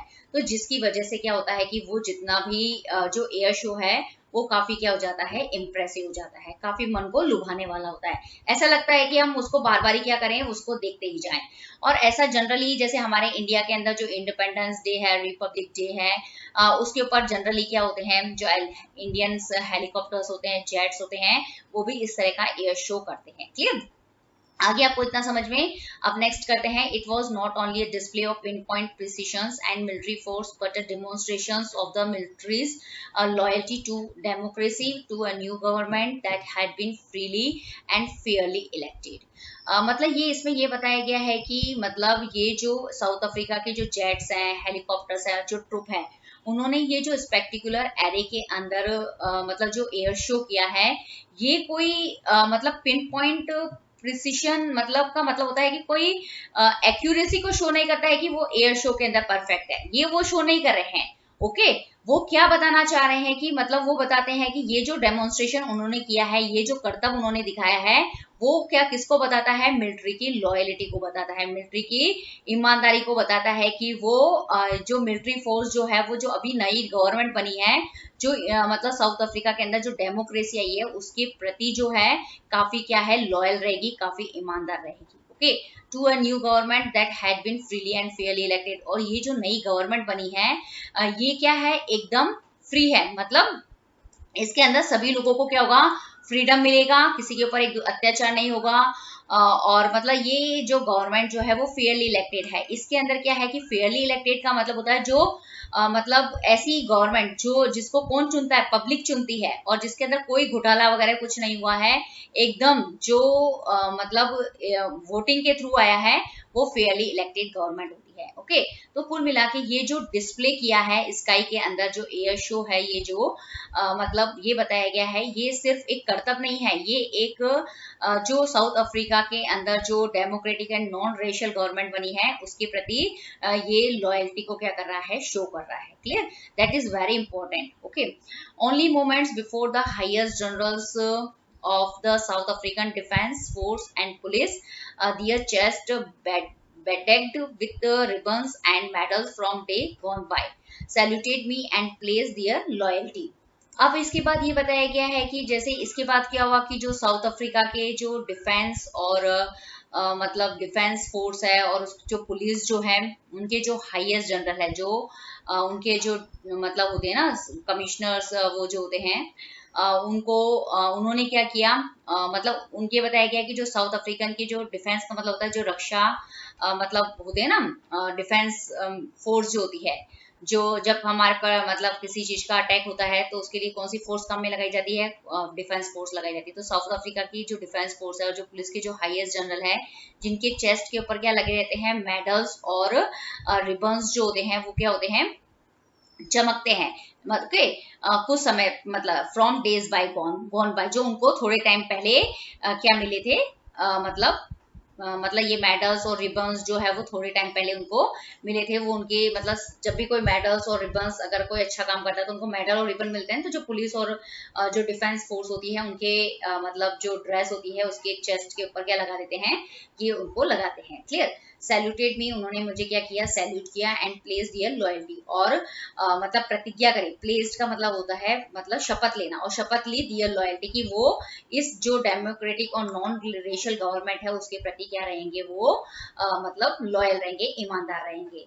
I was not unmindful of the fact that not so many years before they would not have saluted but arrested me. I was not mindful of the fact, मैं इस चीज को नहीं भूल सकता हूँ कि कुछ सालों पहले, सो मैनी ईयर्स, कुछ सालों पहले ही इन लोगों ने, मतलब ये जो डिफेंस फोर्स है, ये जो पुलिस है साउथ अफ्रीका की, जब क्या था, गोरे लोगों का क्या था, राज था वहां पे। ठीक है, जब गोरे लोगों का राज था तो उन्होंने क्या किया था, तब वो मेरे को सैल्यूट नहीं करते थे, और बल्कि वो मुझे क्या करते थे, अरेस्ट करते थे। किसके लिए, अपार्थिड के लिए। मतलब मैं क्या करता था, मतलब जो अपार्थिड जो एक पॉलिटिकल सिस्टम था उसके प्रति क्या करता था, आवाज उठाता था। तो ये मुझे क्या करते थे, अरेस्ट, सैल्यूट तो नहीं करते थे, बल्कि मुझे क्या करते थे, अरेस्ट करके जेल में डाल देते हर बारी, ऐसा होता था। Finally, a chevron of impala jets left a smoke trail of the black, red, green, blue and gold of the new South African flag. इसके जस्ट बाद क्या हुआ, मतलब सबसे पहले क्या हुआ ये आपको पता चल गया कि वो जो साउथ अफ्रीका के जेट्स है, हेलीकॉप्टर रेड ग्रुप ने उन्होंने एयर शो दिखाया। उसके बाद जो इनके जो साउथ अफ्रीका के जो डिफेंस फोर्स है, पुलिस है, उन्होंने क्या किया, मतलब उन्होंने फिर शपथ ली कि वो ये जो डेमोक्रेटिक और नॉन रेशियल गवर्नमेंट है उसके प्रति क्या रहेंगे, ईमानदार रहेंगे। और उसके बाद क्या होता है कि जो इम्पाला जेट्स होते हैं, ओके, ये जो इम्पाला जेट्स जो होते हैं वो क्या करते हैं, वो भी क्या करते हैं, एक सेवरोन का मतलब होता है a pattern in the shape of V. वो क्या करते हैं, वी शेप के अंदर क्या निकालते हैं, स्मोक निकालते हैं, लेफ्ट स्मोक, धुआं निकालते हैं। Okay, smoke trail. Okay, clear हो गया। और वो जो धुआं निकालते हैं उसके अंदर कौन कौन से कलर होते हैं, black, red, green, blue and gold. Okay, तो कितने कलर हो गए, 1 2 3 4 5, 5 कलर हो गए। दैट ये बहुत इंपॉर्टेंट है। ओके, तो इन कलर से वो क्या बनाते हैं, इम्पाला का जो जेट्स जो होता है वो अपने ब्लैक, रेड, ग्रीन, ब्लू और गोल्ड कलर से क्या बनाते हैं, साउथ अफ्रीका का जो नया साउथ अफ्रीका का फ्लैग जो होते हैं उसका फॉर्मेशन करते हैं। ये भी बहुत इम्प्रेसिव डिस्प्ले होता है। ओके, तो आपको जितने भी यहाँ पे मीनिंग्स दिए हैं, जैसे नॉट अनमाइंडफुल ऑफ, तो कॉन्शियस ऑफ, अवेयर ऑफ, तो ये आपको क्या करना है, इन मीनिंग्स को तो बहुत अच्छे से क्या करना है, लर्न कर लेना है। ओके, अब जैसे सेवरोन है तो ये होता है a pattern in the shape of V, और ये किसने बनाया था, इस शेप के अंदर किसने बनाया था, इम्पाला जेट्स जो होते हैं उसने अपने धुएं से जो 5 कलर थे, black, red, green, blue and gold, okay, in colour से न्यू साउथ अफ्रीकन का क्या बनाया था, फ्लैग बनाया था। क्लियर। अब नेक्स्ट हम पढ़ते हैं, अब है नेक्स्ट की the days was symbolized for me by the playing of our 2 national anthems and the visions of white singing Nkosi Sikelel Africa and black singing Die Stamp, the old anthem of the republic। तो उस दिन क्या हुआ था कि मतलब 2 national anthem जो होते हैं वहां पे प्ले किए गए थे। ओके, 2 नेशनल एंथम जो है वहां पे प्ले किए गए थे। क्लियर। तो एक लोग जो वहां पे क्या थे, 2 तरह के लोग होते थे, एक तो व्हाइट कलर के लोग होते थे और एक होते थे ब्लैक कलर के लोग। ओके, तो जो व्हाइट कलर के जो लोग होते थे उन्होंने कौन सा नेशनल एंथम गाया, नकोसी सिकलेल और अफ्रीका, और जो ब्लैक कलर के जो लोग थे उन्होंने नेशनल एंथम गाया। उनके ये जो नेशनल मतलब एंथम था ना, उसके ये वर्ड्स थे। Okay, although that day neither group knew the lyrics of the anthem that once despised, they would soon know the words by heart। हालांकि जो वो मतलब गाना गा रहे थे ना, तो नाइदर मतलब दोनों ही ग्रुप को, मतलब दोनों ही जो ग्रुप थे उन दोनों को एक दूसरे के जो नेशनल मतलब एंथम होता था ना, उनके लिरिक्स जो थे पता नहीं थे। लेकिन फिर भी क्या हुआ कि कुछ समय बाद, ओके, डिस्पाइस कुछ समय बाद जो होते हैं, they would soon know the words of by heart, दोनों को एक दूसरे का क्या आ गया, नेशनल एंथम आ गया। ओके, तो ये सब जो था ना, क्यों हुआ, क्योंकि वहां पे जो डिस्क्रिमिनेशन, जो अपार्थिड का जो पॉलिटिकल सिस्टम था वो खत्म हो गया था। और काले लोगों ने जो व्हाइट लोग थे उन्होंने ब्लैक कलर के नेशनल एंथम को सीख लिया, जो ब्लैक कलर के जो पीपल्स थे उन्होंने व्हाइट कलर के लोगों का नेशनल एंथम सीख लिया। तो मतलब उनके बीच में कोई डिस्क्रिमिनेशन नहीं रहा। ओके, तो ये यहाँ पे बहुत बड़ी अचीवमेंट था ये चीज। Clear. On that day, on the day of the inauguration, I was overwhelmed with a sense of history।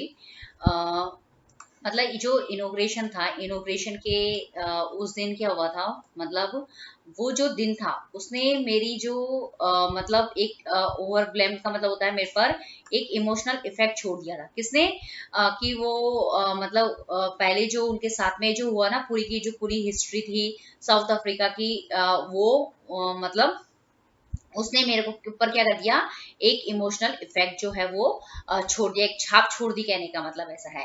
In the first decade of the 20th century, 20th century क्या होती है, सबसे पहले आपको ये पता होना चाहिए कि जो 20th सेंचुरी होती है वो 1900 से लेके जो 2000 तक होता है ना, उसको बोलेंगे हम 20th सेंचुरी। ओके, और जो 20th सेंचुरी का जो फर्स्ट डिकेड जो है, फर्स्ट डिकेड का मतलब क्या होता है कि जो 1901 से लेके 1910 तक का जो टाइम होगा वो फर्स्ट डिकेड होगा। ओके, तो मैं एक बार वापस एक्सप्लेन कर देती हूँ कि 20th सेंचुरी क्या होती है, 1900 से लेके 2000 तक का 20th सेंचुरी, और फर्स्ट डिकेड 20th सेंचुरी का फर्स्ट डिकेड का मतलब हो जाएगा 1901 से लेके 1910 तक का जो टाइम होता है।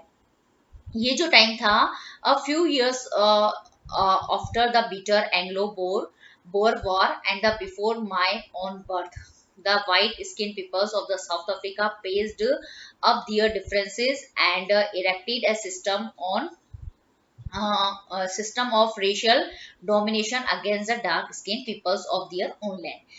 मतलब ये उन्होंने बताया कि जब 20th सेंचुरी का फर्स्ट डिकेड था, उसके कुछ सालों बाद फ्यू इयर्स आफ्टर, कुछ सालों बाद क्या हुआ था कि जो एंग्लो का मतलब होता है ब्रिटिश, बोर का मतलब होता है साउथ अफ्रीका, मतलब ब्रिटिश और साउथ अफ्रीका के बीच में क्या हुआ था, एक वॉर हुआ था जो भी क्या था बहुत खतरनाक था, मतलब बहुत ही भयानक था। ओके, और ये जो टाइम था ना, और और ये मेरे बर्थ से पहले, कुछ समय पहले का टाइम आप समझ लीजिए। तब क्या हुआ था कि जो व्हाइट स्पून पीपल थे, मतलब जो गोरे लोग थे साउथ अफ्रीका के, उन्होंने मतलब क्या करा, उनके बीच में भी क्या थे, पहले डिफरेंसेस थे, उनके बीच में भी क्या थे, मतलब थोड़ा मतभेद था, ओके, डिफरेंसेस थे। लेकिन उन्होंने क्या करा कि अपने जो डिफरेंसेस थे उनको क्या कर लिया, पेस्ड कर लिया, ओके, उनके मतलब उनको मतलब समझौता कर लिया आपस के अंदर, मतलब ओके, मतलब होता है ना समझौता कर लेना, पेस्ड कर लेना, ओके, एक दूसरे को मना लिया कहने का मतलब। और वो सारे के सारे जो साउथ अफ्रीका के जो व्हाइट स्किन पीपल थे वो क्या हो गए, उन्होंने अपने डिफरेंसेस को खत्म कर लिया, पैचअप कर लिया, पैचअप करने का मतलब खत्म कर लिया, और उन्होंने क्या बना दिया, मतलब एक सिस्टम क्या कर दिया, खड़ा कर दिया, इरेक्ट सिस्टम, एक सिस्टम जो है वो खड़ा कर दिया। किसका एक सिस्टम खड़ा कर दिया, रेशियल गवर्नमेंट का, ओके, रेशियल डोमिनेशन का एक सिस्टम जो है वो खड़ा कर दिया, जिसकी वजह से वो क्या बनी, अपार्थीड बना, ओके। अपार्थीड मतलब एक पॉलिटिकल सिस्टम खड़ा किया ना, उसी पॉलिटिकल सिस्टम को बोलते हैं अपार्थीड। और उस अपार्थीड के अंदर क्या होता था कि जो मतलब गोरे लोग होते थे वो काले लोगों के ऊपर क्या करते थे, अत्याचार करते थे, उनसे क्या करते थे, डिस्क्रिमिनेशन करते थे, उनके साथ क्या करते थे, भेदभाव करते थे, ओके। यहाँ पे यही बताया गया है कि जो गोरे लोग थे साउथ अफ्रीका के, जो गोरे लोग थे, उन्होंने अपने जितने भी मतलब वो सारे के सारे एक हो गए, उन्होंने क्या बनाया, रेशियल गवर्नमेंट बना दी, अपार्थिड का सिस्टम बना दिया। और ये जो अपार्थिड का सिस्टम बनाया था, उन्होंने किसके खिलाफ बनाया था, जो साउथ अफ्रीका के जो काले लोग थे ना, मतलब जो उसी धरती के उसी देश के अंदर उसी जगह पे रहते थे, वहां के जो काले लोग थे उनके खिलाफ अपार्थिड जो है या फिर रेशियल गवर्नमेंट जो है, उन्होंने क्या कर दिया, वो फॉर्म कर दिया, okay. The structures they created formed the basis of one of the harshest, most inhuman society the world has ever known. Okay, मतलब ये जो उन्होंने स्ट्रक्चर्स बनाई, उन्होंने ये जो रेशियल डोमिनेशन का जो सिस्टम बनाया, जिसके अंदर क्या था, अपार्थिड जैसा पॉलिटिकल सिस्टम था, ओके, जिसके अंदर काले लोग, गोरे लोग जो थे वो थे काले लोगों के साथ क्या करते थे, भेदभाव करते थे, ओके। तो उसकी वजह से ये जो सिस्टम जो था, अपार्थिड का जो सिस्टम था, ये वन ऑफ द हार्शेस्ट, मतलब सबसे ज्यादा जो है वो क्रूर था, मोस्ट इनह्यूमन, मतलब इसमें मानवता तो थी नहीं, आप समझो। इसके अंदर जो गोरे लोग थे वो काले लोगों के ऊपर इतना अत्याचार करते थे, इतना अत्याचार करते थे, आप उसकी उम्मीद नहीं कर सकते हो, ओके। तो और मतलब अगर वो काले लोग कैसे करते थे, काले लोगों को क्या मानते थे, स्लेव मानते थे, ओके।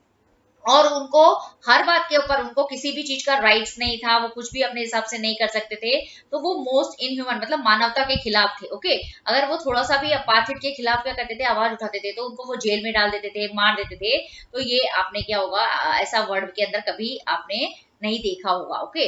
लेकिन ये साउथ अफ्रीका के अंदर आपने देखा है, क्लियर।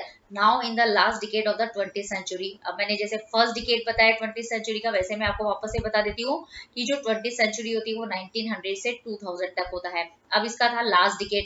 लास्ट डिकेड का मतलब क्या होता है कि 1991 से लेके 2000 तक का जो टाइम होगा उसको हम बोलेंगे लास्ट डिकेड।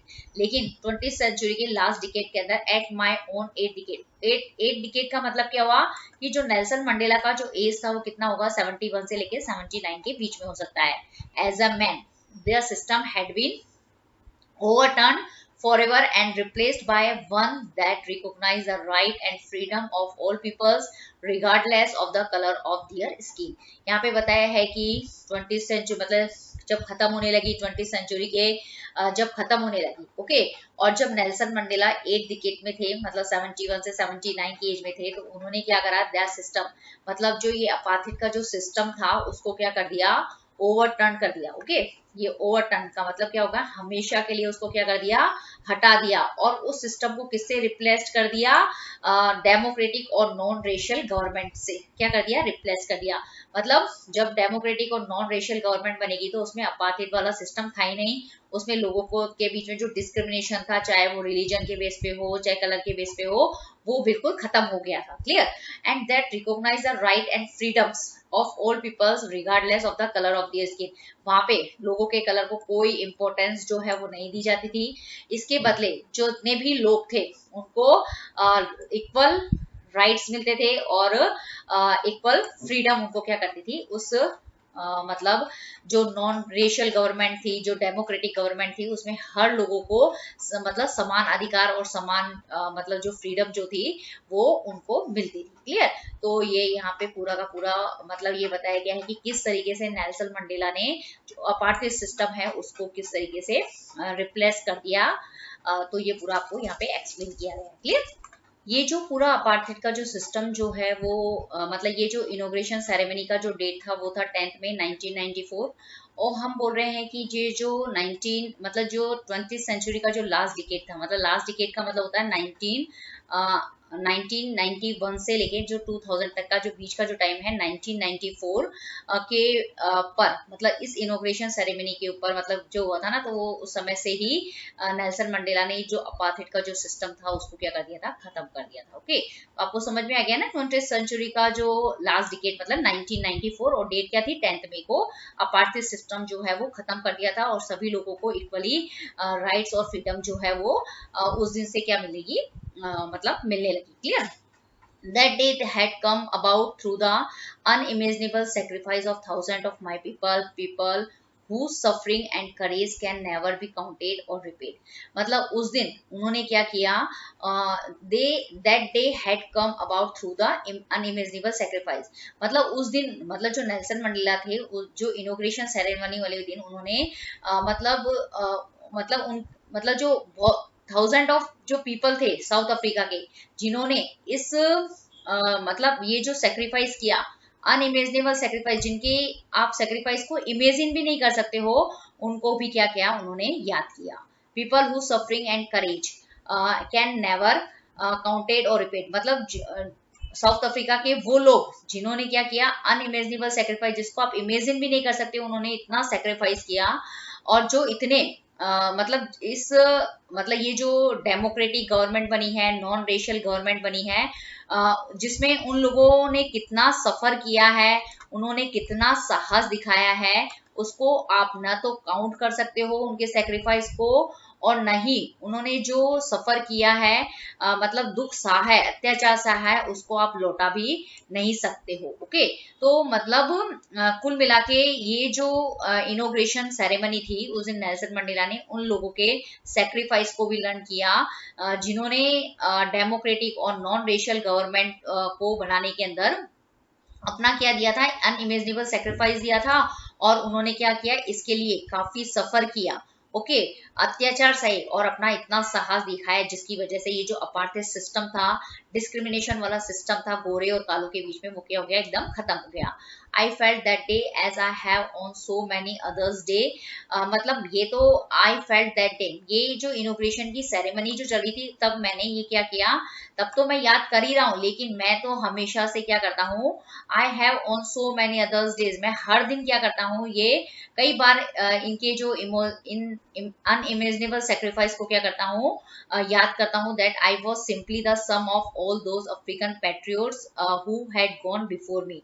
मतलब मैं तो क्या हूँ, मतलब नेल्सन मंडेला यहाँ पे आई खुद के लिए बोल रहे हैं, मैं तो क्या हूँ, उन जो साउथ अफ्रीकन पैट्रियोट्स जो होते हैं उन सब का क्या हूँ, मतलब उन्होंने जो सेक्रीफाइस दिया है उसके लिए मैं एक मतलब सिर्फ एक सिंबल हूँ। ओके, सारा काम तो उन्होंने क्या किया है, उन लोगों ने मतलब किया है, मतलब जिन्होंने क्या करा है, अत्याचार को सहा है, साहस दिखाया है, जिसकी वजह से अपार्थाइड का सिस्टम जो है वो खत्म हो गया है। मैं तो सिर्फ उनका क्या हूँ, एक सिंबल समझ लीजिए आप। आई वॉज सिंपली द सम, मतलब उन सबका सार हूँ मैं सिर्फ। Okay, who had gone before मी, जो क्या हुए मेरे से पहले जो है क्या हो गए हैं, मतलब देश के लिए क्या हो गए हैं, कुर्बान हो गए हैं।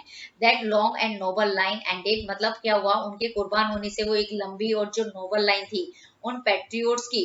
ओके, मतलब लॉन्ग एंड नोबल लाइन का मतलब क्या, हजारों लोगों ने क्या किया है। ओके, हजार, और जो हमारे लिए क्या है आदर्श, वो अफ्रीकन पैट्रियोट्स के लिए बोल रहे हैं कि ये जो अफ्रीकन पैट्रियोट्स की जो लंबी और नोबल लाइन जो है वो तो खत्म हो गई है, लेकिन आज से and now begin and again with me, लेकिन आज से क्या है, वो लाइन मेरे से क्या हो रही है, वापस चालू हो रही है। I was pain that I was not able to thank them, ये मुझे बहुत दुख है। आई वॉज पेन्ड का मतलब मुझे बहुत दुख हो रहा है कि I was not able to thank them, मैं उनको धन्यवाद नहीं कह पाया। Okay, but that day they were not able to see what their sacrifice that had wrought. मतलब लेकिन मुझे इस चीज का दुख है कि मैं न तो उनको थैंकफुल कह पाया और नहीं मतलब जो आज हमें उनका जो सेक्रीफाइस का की वजह से जो अचीवमेंट मिला है, जिसकी वजह से जो अपार्टमेंट का जो सिस्टम जो है वो खत्म हो गया है, आज डेमोक्रेटिक और नॉन रेशियल गवर्नमेंट बन गई है, उसको वो नहीं देख पाए, उसके लिए मैं क्या हूँ, बहुत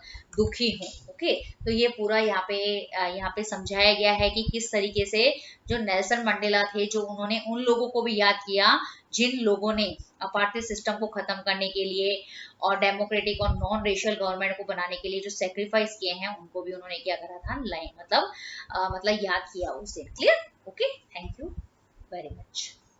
अब मैं ये जो पैराग्राफ है उसके मीनिंग्स आपको एक बार वापस से करा देती हूँ। अनइमेजिनेबल सेक्रीफाइस का मतलब, सेक्रीफाइस मतलब होता है बलिदान। ओके, और अनइमेजिनेबल जिसको आप इमेजिन भी नहीं कर सकते हो, ऐसा बलिदान जिसको आप इमेजिन भी नहीं कर सकते हो। क्लियर? वो होता है अनइमेजिनेबल सेक्रीफाइस। सफरिंग मतलब जिन्होंने बलिदान किया है, जिन्होंने सेक्रीफाइस किया है, उन्होंने सफर भी किया होगा उस सेक्रीफाइस को देने के लिए, कुर्बानी देने के लिए, मतलब वो मर गए होंगे, उन्हें अपनी फैमिली से अलग होना पड़ेगा, ये सब चीजें उनको क्या करनी पड़ेगी, सफर करनी पड़ेगी। क्लियर? करेज का मतलब होता है साहस। क्लियर? ये आपको पता ही होगा। काउंटेड मतलब उनका जो सेक्रीफाइस जो था, उनको आप मतलब इतना बलिदान दिया उन्होंने कि आप उसको काउंट नहीं कर सकते हो। और उनके बलिदान को मतलब जैसे उनकी रिपेट, मतलब जैसे उन्होंने सेक्रीफाइस किया अपनी फैमिली का, अगर उनकी फैमिली मतलब उन्होंने सेक्रीफाइस करते करते यदि वो मर गए, ओके, कुर्बान हो गए, तो क्या आप उनको वापस लौटा सकते हो, उनको रिपेट कर सकते हो? तो यहाँ पे रिपेट का मतलब इस तरीके से है। पेट्रियोट का मतलब देशभक्त। क्लियर? तो अफ्रीकन पेट्रियोट जो साउथ अफ्रीका के मतलब जो ब्लैक कलर के जो लोग थे, वो अफ्रीकन पेट्रियोट्स के नाम से उस समय क्या कहते थे, जाने जाते थे। और रॉट का मतलब यहाँ पे है कि जो सेक्रीफाइस जिन लोगों ने दिया है और उसके बाद जो उनको उनका अचीवमेंट, मतलब कोई भी अचीवमेंट मिलता है ना सेक्रीफाइस करने के बाद में, तो उसको बोलते हैं रॉट। क्लियर? तो वो जिन्होंने सेक्रीफाइस किया उसके बाद में मतलब वो जो डिस्क्रिमिनेशन था वो खत्म हो गया था, तो उनकी एक अचीवमेंट थी ना, वही है यहाँ पे रॉट। मतलब अचीवमेंट मतलब कोई भी क्या उन्होंने मतलब सेक्रीफाइस करने से उनको क्या मिला, क्या अचीवमेंट हुआ उनको, तो वो है यहाँ पे रॉट। तो आपको इन सब के वर्ड के मीनिंग बहुत अच्छे से क्या कर लेने हैं, लर्न कर लेने हैं, क्योंकि ये चैप्टर थोड़ा क्या है, टफ है और आपको इसको बहुत अच्छे से समझना जरूरी है। ओके, अब हम नेक्स्ट पैराग्राफ पढ़ते हैं कि the policy of apartheid created a deep and lasting wound in my country and my people. मतलब जो अपार्थाइड की जो पॉलिसी थी, ओके, अपार्थाइड की जो पॉलिसी थी वो कैसी थी, वो मेरे देश और मेरे देश के जो लोग थे उनके ऊपर उन्होंने क्या बना दिया था, डीप एंड लास्टिंग वुंड, मतलब एक गहरा घाव जो है वो उन्होंने क्या कर दिया था, छोड़ दिया था, क्रिएट कर दिया था।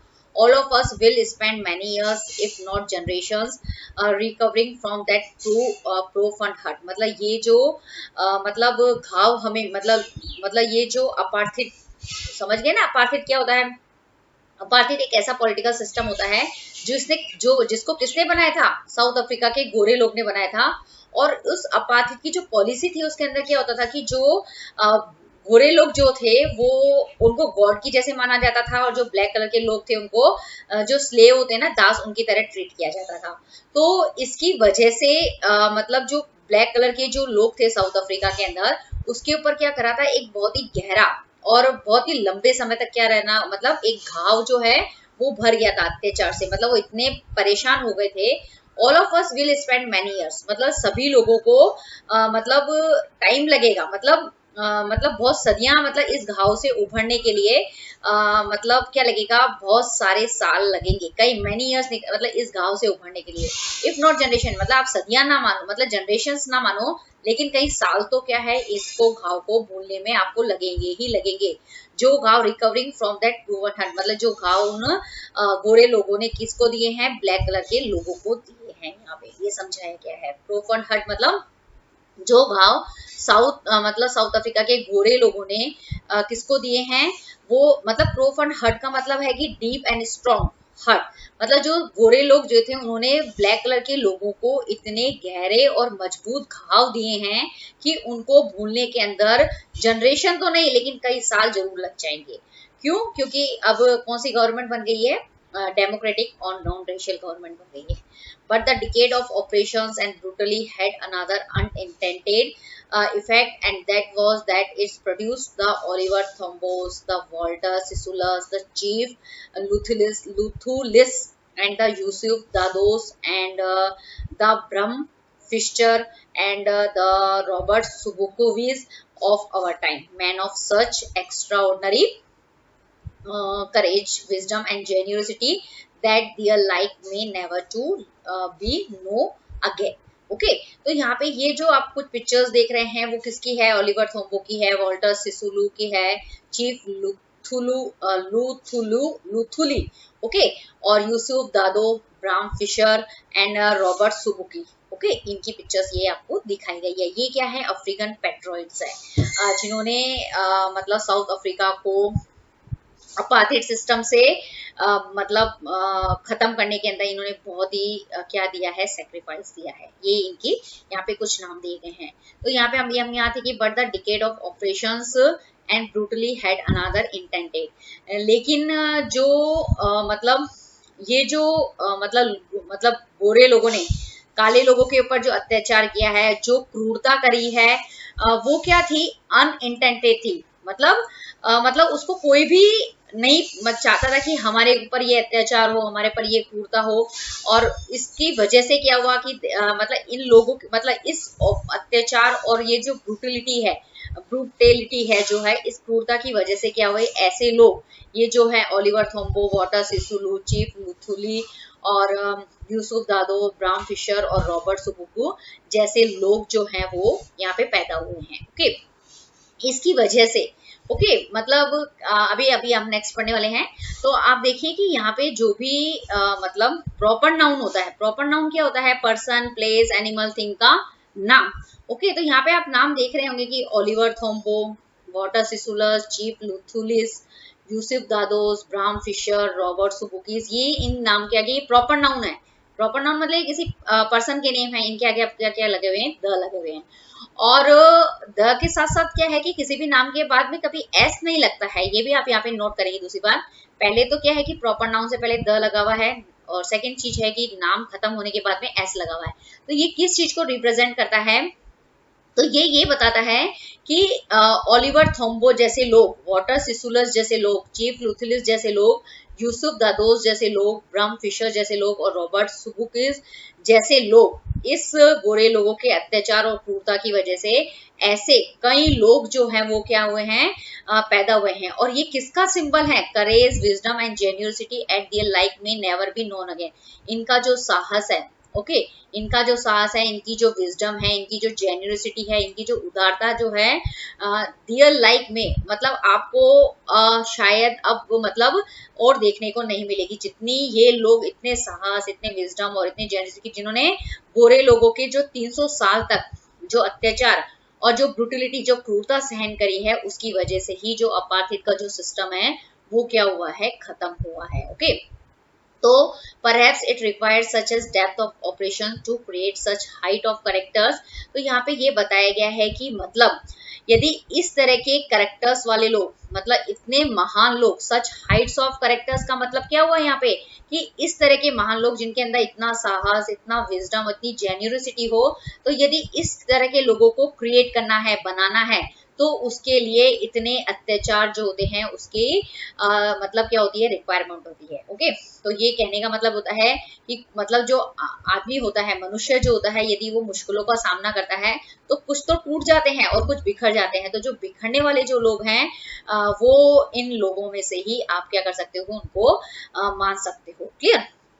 तो my country is rich in the minerals and James that lie beneath it's soils. मेरी जो कंट्री है, मतलब नेल्सन मंडेला बोलते हैं कि जो मेरी कंट्री जो है वो क्या है?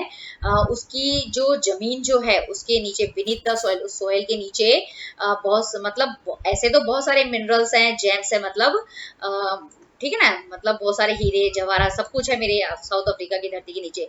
लेकिन but I have always known that its greatest wealth is its people, finer and truer than the purest diamond. लेकिन मेरे जो साउथ अफ्रीका की जो असली दौलत है वो इस तरह के लोग हैं. ओके।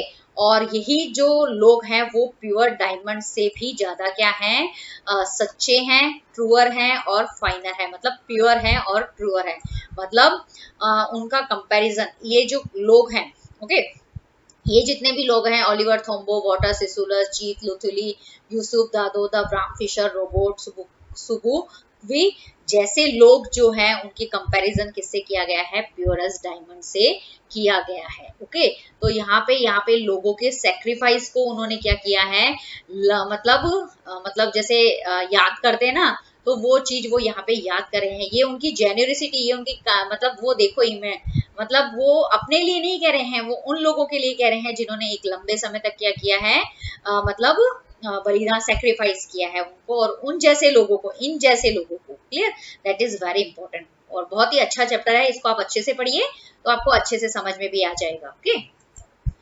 अब हम नेक्स्ट पढ़ते हैं कि it is from this comrades in the struggle that I learn the meaning of courage. इन्होंने बताया कि ये जो स्ट्रगल, ये जो मैंने पूरी फाइट मतलब जो अपार्थिव सिस्टम के अगेंस्ट लड़ी है, इतना जो लंबा संघर्ष किया है, उसमें मैंने अपने जो साथी हैं उनसे भी क्या है, बहुत कुछ सीखा है। लर्न का मतलब सीखा है, ओके।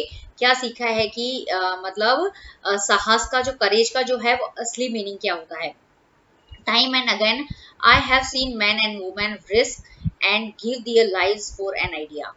मतलब उन्होंने देखा है कि जो मतलब उन्होंने अब जैसे जैसे उन्होंने स्ट्रगल में वो आगे बढ़ रहे थे, तो उन्होंने ऐसे कई आदमी और औरतों को देखा है जिन्होंने क्या करी है, इस अपार्थिव सिस्टम को खत्म करने के लिए अपनी जो लाइव्स है उसको रिस्क में डाल दिया है, ओके। और अपनी लाइफ जो है उसको भी क्या कर दी है, कुर्बान कर दी है, मतलब बलिदान दे दिया उन्होंने, इतना सेक्रीफाइस किया है इस अपार्थिव सिस्टम को खत्म करने के लिए। I have seen man stand up to attack and torture without breaking. मैंने तो कहीं ऐसे लोगों को भी देखा है जो जिन्होंने क्या किया है, जो गोरे लोग जो उनके ऊपर अटैक करते थे, जो उनको मारते थे और उनको टॉर्चर करते थे, मतलब उनको भी लोगों को मैंने मतलब देखा है विदाउट ब्रेकिंग, मतलब बिना मतलब जैसे कोई किसी पे हम अटैक करेंगे, किसी को टॉर्चर करते हैं, तो क्या होता है, मतलब क्या होगा, वो ब्रेक हो जाता है, टूट जाता है, और फिर वो क्या करता है, उनकी बात मानने लगता है। लेकिन जब वो गोरे लोग ब्लैक लोगों के ऊपर इतना ज्यादा अटैक भी कर रहे थे, टॉर्चर भी कर रहे थे उनको, तो फिर भी वो उनकी बात उन्होंने नहीं मानी गोरे लोगों की, और वो टूटे नहीं, और उन्होंने मतलब मिलकर क्या किया, हिम्मत रख के क्या करा, उनका सामना किया। Showing a strength and resilience that effect defies the imagination. और मतलब उन्होंने क्या दिखाया, मतलब बिना टूटे हुए अपनी मतलब क्या करा, उनके अंदर अपनी स्ट्रेंथ और मतलब रेजिलियंस का मतलब होता है कि वो किसी भी तरह का टॉर्चर और अटैक जो है वो क्या कर सकते हैं, मतलब बर्दाश्त कर सकते हैं अपनी ओके। तो जिसको आप क्या कर सकते हो, इमेजिन भी नहीं कर सकते हो, तो उन्होंने इस तरह का स्ट्रेंथ और रेजिलियंस जो है वो वहां पे दिखाया है। I learn that courage was not the absence of fear. तब मैंने सीखा कि करेज का what is the meaning of courage. तो करेज वो नहीं होता है कि जिसमें डर ना हो, वो साहसी हो, ऐसा नहीं होता है, but the triumph over it. मतलब करेज क्या है वास्तव में, करेज वो है, मतलब करेज साहस वो नहीं होता है जिसमें डर नहीं हो, करेज तो वो होता है जिसने डर के ऊपर क्या कर ली हो, जीत पाली हो, उसको बोलते हैं courage. The brave man is not he who does not feel afraid. एक जो बहादुर आदमी होता है, जो ब्रेव मैन होता है, वो कभी भी मतलब डरता नहीं है, ओके।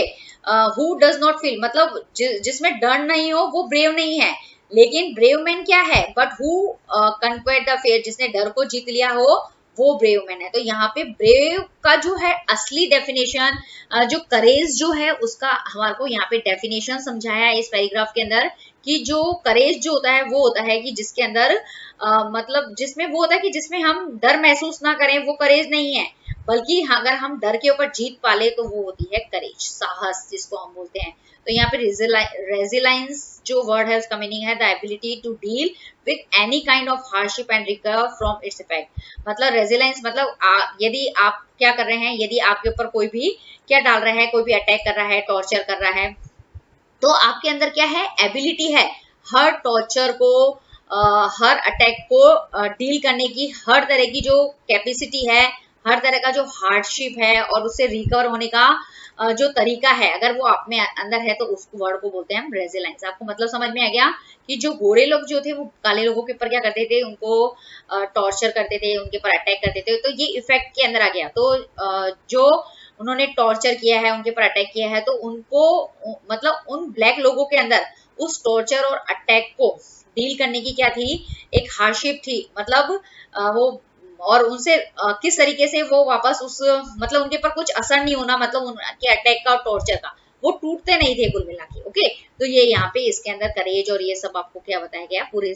मतलब कि जो साउथ अफ्रीका के जो ब्लैक लोग थे उन्होंने करेज का असली मीनिंग बताया कि जो डर होता है, यदि आप में डर नहीं है तो आप करेज है ये नहीं होगा, लेकिन यदि आपने डर के ऊपर जीत पाली है तो वो होता है करेज। क्लियर। अब हम इस पैराग्राफ के कुछ मीनिंग वापस से देख लेते हैं। कॉमरेड्स का मतलब होता है जो नेल्सन मंडेला के जो साथी थे वो। स्ट्रगल का मतलब जो लड़ाई संघर्ष उनका चल रहा था वो।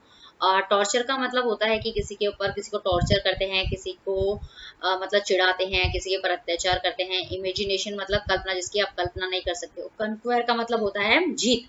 क्लियर। तो ये कुछ इस पैराग्राफ के मीनिंग थे जो आपको अच्छे से लर्न कर लेने हैं। रेजिलियंस का मतलब भी आपको अच्छे से लर्न कर लेना है।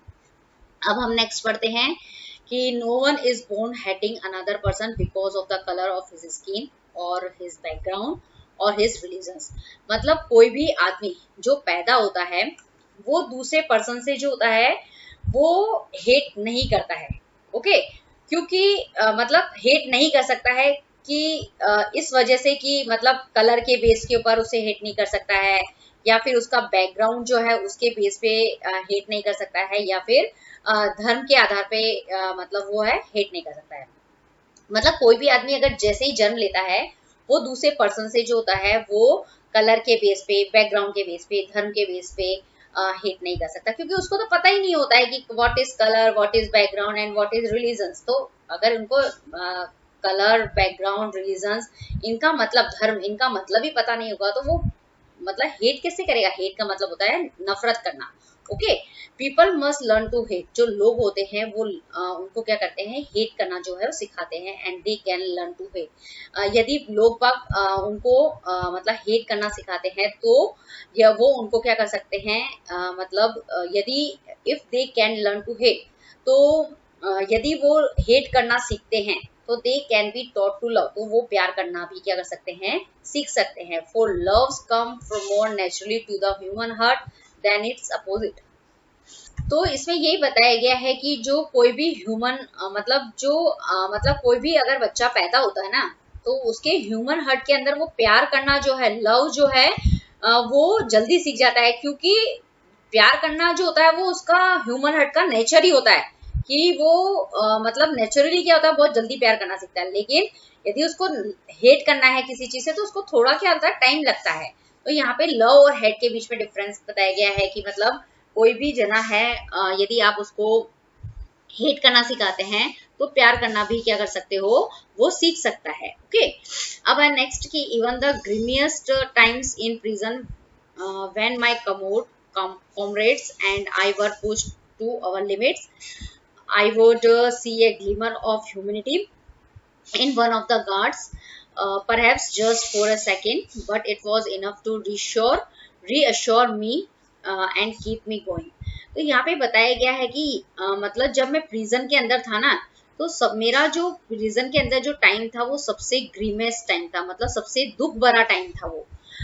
क्यों क्यों था उन्होंने क्यों, उसके अंदर क्या है कि जब हम प्रिजन के अंदर थे तो जो मेरे जो साथी लोग थे, माय कॉमरेड्स, जो मेरे साथी थे और जो मैं था, उनको हमारे को बहुत ज्यादा क्या किया जाता था, मतलब हमारे पर बहुत ज्यादा अत्याचार किया जाता था। ओके, बहुत ज्यादा ऑपरेशन किए जाते थे टू अवर लिमिट, हमारी लिमिट के बाद। I would see A glimmer of humanity in one of the guards. तो मैंने वहां देखा कि मतलब जो वहां पे बहुत सारे गार्ड थे उसमें से एक गार्ड जो है उसके अंदर मुझे क्या है, जो मानवता की जो झलक होती है। ओके, उसके अंदर मुझे मानवता की क्या लगी, एक झलक लगी। क्लियर।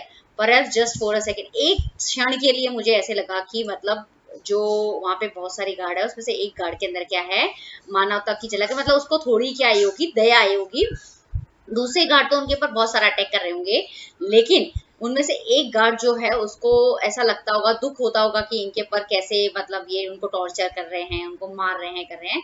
तो बस उसी को देखे नेल्सन मंडेला को एक क्षण ऐसे लगा कि but it was the enough to reassure, मतलब वो जो एक समय के लिए जो उस गार्ड के अंदर उन्होंने जो ह्यूमिनिटी देखी, वही उनसे उसको विश्वास आ गया, वहीं से उनको रीअश्योर कर दिया नेल्सन मंडेला को कि अब तो मुझे ये जो अपार्थित के खिलाफ जो मैं लड़ाई लड़ रहा हूँ वो मुझे क्या रखनी है, आगे चालू रखनी है, मतलब कंटिन्यू रखना है इसको।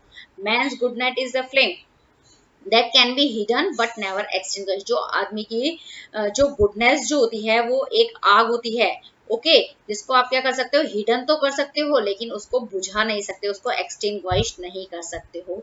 तो यहाँ से उन्होंने क्या किया, मतलब अपनी जो मतलब वो परेशान तो हो गए थे प्रिजन के अंदर, इतना सारा अत्याचार उनके ऊपर, इतनी सारी मतलब मारते थे उनको, करते थे, लेकिन फिर भी एक क्षण में उनका टाइम बदल गया, उनकी मेंटेलिटी बदल गई, और उसकी वजह से उन्होंने क्या करा, अपना जो ये जो अपार्थित के खिलाफ जो उनका फाइट था उन्होंने कंटिन्यू रखा, और यही उनका बहुत ही इम्पोर्टेंट चीज है। ओके, तो इसके बाद ही उन्होंने क्या किया, पूरा स्ट्रगल किया। ओके, तो यहाँ पे पुश टू अवर लिमिट्स का मतलब है कि push to the last point in our ability to bear pain, मतलब वो जो गोरे मतलब जो गार्ड होते थे ना जेल के अंदर, जो गार्ड होते थे वो क्या करते थे, मतलब अपनी पूरी ताकत से, पूरी एबिलिटी से क्या करते थे, मतलब उनको जो काले लोग जो थे, नेल्सन मंडेला थे, उनके जो कॉमरेड्स थे, उनको मारते थे लास्ट पॉइंट तक। ओके, और ओके, तो टू बियर पेन, जहां तक वो उसको क्या, जब तक उनको बहुत ज्यादा दर्द नहीं हो जाता था तब तक वो उनपे क्या करता था,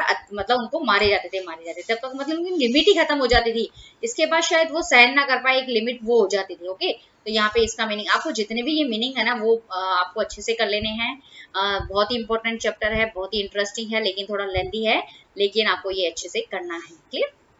अब मैं आपको इसकी मीनिंग वापस से करा देती हूँ। जैसे ये रिलीजन का मतलब होता है धर्म, मतलब जैसे हिंदू मुसलमान ये सब धर्म होते हैं ना, तो ये सब रिलीजन्स में रखे जाते हैं।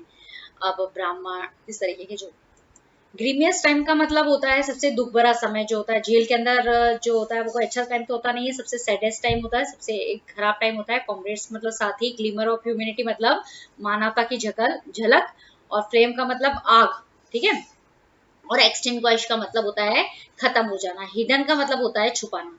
तो आप उसके हिंदी के अंदर भी मीनिंग क्या कर सकते हो, आप लर्न कर सकते हो इसको। ओके, तो यहाँ पे ये आपका पूरा क्या होता है, खत्म होता है। अब नेक्स्ट जो है उसको हम आगे कंटिन्यू करते हैं।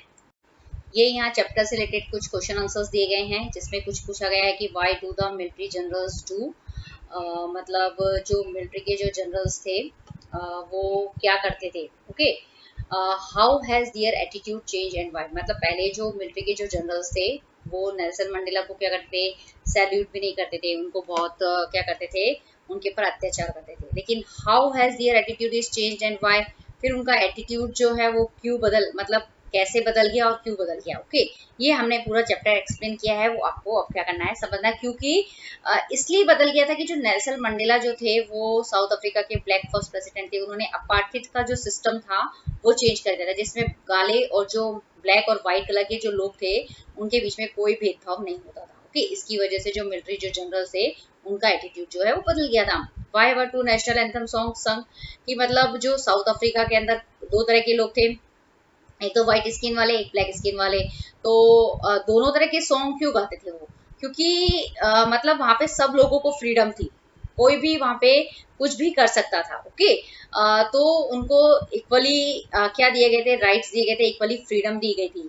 ओके, और ये और क्यों दिए गए थे, क्योंकि वहां पे अपार्थित का जो सिस्टम था, जो डिस्क्रिमिनेशन का जो सिस्टम था वो क्या हो गया था, खत्म हो गया था। How does Mandela describe the system of government in his country, मतलब उन्होंने बताया ना कि जो 20th सेंचुरी की जो फर्स्ट डिकेड में क्या हुआ था, और जो 20th सेंचुरी की जो लास्ट डिकेड था उसके अंदर क्या हुआ था, ये पूरा हमने अभी ऊपर एक्सप्लेन किया है, ये आपको खुद को लिखना है। क्लियर? अब what does courage mean of Mandela, जो मंडेला थे उन्होंने करेज का वास्तविक मीनिंग क्या बताया था, उन्होंने बताया था कि करेज जो है वो मतलब किसी भी पर्सन के अंदर यदि डर नहीं है, ओके, तो उसको हम करेज मैन नहीं बोल सकते हैं। ओके, करेज नहीं बोल सकते हैं। करेज तो वो होता है जिसने डर के ऊपर क्या कर ली हो, जीत पा ली हो, उसको हम बोलते हैं करेज। ये मंडेला के हिसाब से करेज का मीनिंग था। Which does he think is natural to love और हेट, मतलब कोई मतलब जो लव करना है, किसी चीज से नफरत करना है, इन दोनों में से नेचुरली जो होता है ह्यूमन हार्ट के अंदर क्या आता है, ऑब्वियसली लव आता है, क्योंकि कोई भी आदमी जो होता है वो प्यार करना जो होता है वो जल्दी सीखता है। तो ये है कुछ ओरल मतलब क्वेश्चन आंसर्स, इसको आपको अब अच्छे से लिखना है। क्लियर। अब हम नेक्स्ट पढ़ते हैं। In life, every man has twin obligations to his family, to his parents, to his wife and children, and he has an obligation to his people, his community, his country. तो यहाँ पे पता है कि जो हर आदमी होता है, every man, हर आदमी की लाइफ के अंदर क्या होते हैं, दो ऑब्लिगेशन होते हैं, उसके दो कर्तव्य होते हैं। एक कर्तव्य तो उसका फैमिली के लिए होता है। किसके लिए होता है? फैमिली के लिए। उसकी फैमिली में क्या होता है, उसके पेरेंट्स होते हैं, उसकी वाइफ और चिल्ड्रंस है, तो उनके प्रति उनकी जो जिम्मेदारी होती है, एक तो वो उसका ऑब्लिगेशन है। सेकंड ऑब्लिगेशन होता है हर मैन का अपनी जो जिस कम्युनिटी के अंदर, जिस समाज के अंदर वो रहता है, जिस देश के अंदर वो रहता है, उसके प्रति भी क्या होता है, उस मतलब पीपल का क्या होता है, कर्तव्य होता है कुछ ना कुछ। Okay. In a civil and human society, civil मतलब सभ्य और ह्यूमन मतलब जो मनुष्य, मानवता जैसी, जो ह्यूमन मतलब मनुष्यता जैसी सोसाइटी होती है, उसके अंदर each man is able to fulfil those obligations according to his inclinations and ability. Inclination का मतलब यहाँ पे बताया गया है कि नेचुरल टेंडेंसी ऑफ बिहेवियर, मतलब जो अपनी इच्छा से कर सकता है, जो नेचुरल होती है, मतलब हर आदमी जो होते हैं इन दोनों एप्लीकेशन को क्या कर सकता है, फुलफिल कर सकता है अपनी इच्छा से और अपनी एबिलिटी से। ओके। लेकिन but in a country like south Africa it was almost impossible for a man of my birth and color to fulfill both of those obligations। लेकिन साउथ अफ्रीका जैसी कंट्री के अंदर ये दोनों जो ऑब्लिगेशंस जो है उसको फुलफिल करना इम्पॉसिबल है। और किन लोगों के लिए इम्पॉसिबल है? मेरे जैसे और मेरे जैसे कलर वाले लोगों के लिए। ओके। तो वहां पे यदि उसको फैमिली सेलेक्ट करनी है, कंट्री सेलेक्ट करना है, तो फैमिली छोड़नी पड़ेगी, फैमिली छोड़नी सेलेक्ट करनी है तो कंट्री को छोड़ना पड़ेगा। तो ये है बताया गया है। In South Africa a man who colour who attempted to live as a human being was punished and isolated। तो साउथ अफ्रीका में एक ऐसा होता था कि जो आदमी क्या करता था, मतलब a man of color who attempted to live as a human being was punished, मतलब साउथ अफ्रीका के अंदर ऐसे था कि जो काले कलर के लोग, a man of color का मतलब क्या है यहाँ पे, कि जो ब्लैक कलर के जो लोग होते थे, जो मतलब किसको सेलेक्ट करते थे, मतलब human being. In South Africa, a man of color who attempted to live as a human being was punished and isolated। मतलब जो साउथ अफ्रीका के अंदर मतलब यदि ब्लैक कलर के जो लोग थे, जिनकी स्किन ब्लैक कलर की होती थी, अगर वो देश के लिए जीना चाहते थे, to live as human being, यदि वो देश के लिए जीना चाहते थे तो उनको क्या किया जाता था, पनिश किया जाता था, उनको मारा जाता था और उनको उनकी फैमिली से क्या कर दिया जाता था, आइसोलेट कर दिया जाता था, इतना बुरा व्यवहार किया जाता था। In South Africa a man who tried to fulfil his duty to his people was inevitably ripped from his family and his home and was forced to live in life apart।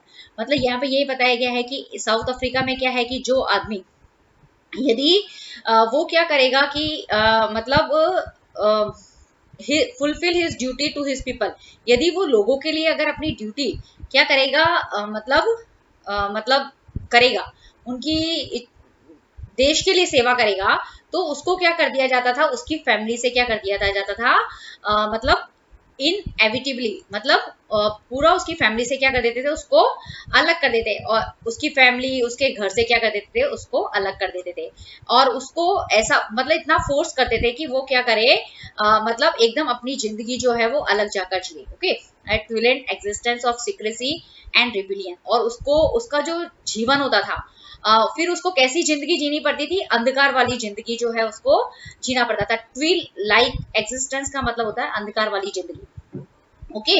और वो अंधकार वाली जिंदगी कैसी होती थी, एक तो गुप्त होती थी, सीक्रेसी मतलब जिसमें वो किसी से ना तो अपनी फैमिली से मिल सकता था, ना अपने घर पे जा सकता था, और वो एक देशद्रोही की जिंदगी क्या है उसको जीनी पड़ती थी। क्लियर।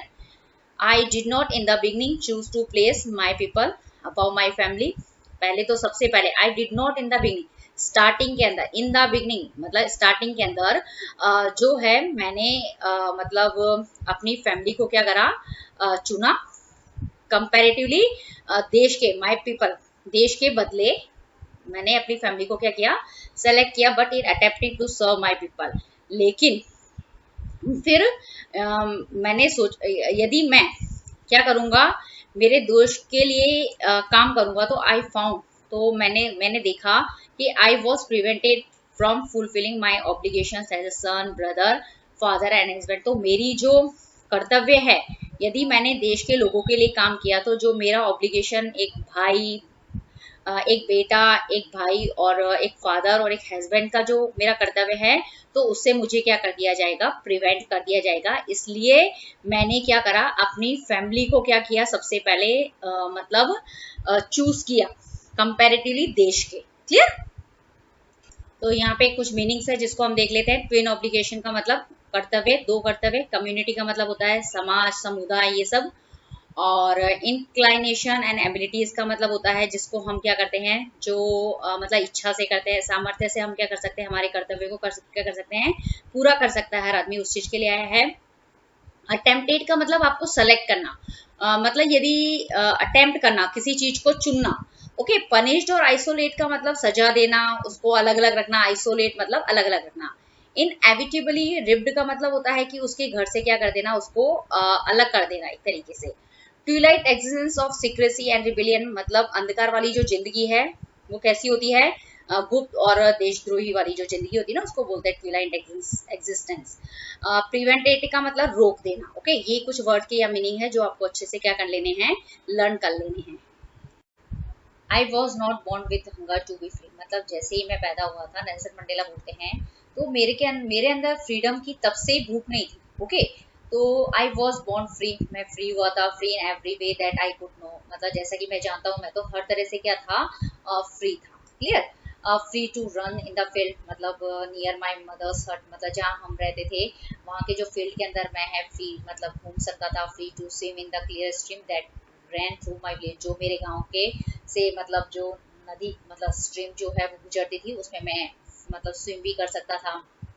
ओके, तो free in roasted mealies under the stars and ride the broad backs of slow moving bulls जो मतलब जो मकई होती थी ना, उनको हम क्या कर सकते थे, मतलब पका के खा सकते थे, मतलब कुछ भी खा सकते थे कहने का मतलब। और जो धीरे धीरे चलने वाले जो बैल होते हैं उसके ऊपर हम क्या कर सकते थे, उसके मतलब बैठ के उसके ऊपर राइड कर सकते थे मतलब।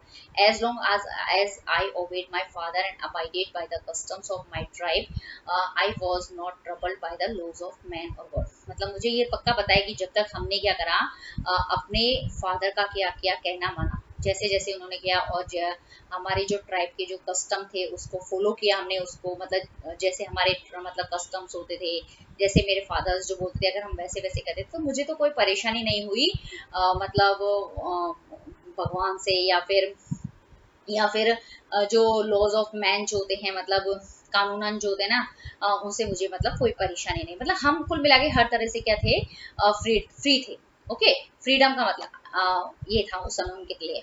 It was only when I began to learn that my boyhood freedom was not illusion लेकिन it was not only when I began to learn that my boyhood freedom was an illusion लेकिन जैसे जैसे मतलब मैं थोड़ा बड़ा हुआ तो मुझे लगा कि जो मैं जिसको मैं फ्रीडम समझ रहा हूँ वो तो क्या है, एक इल्यूजन है।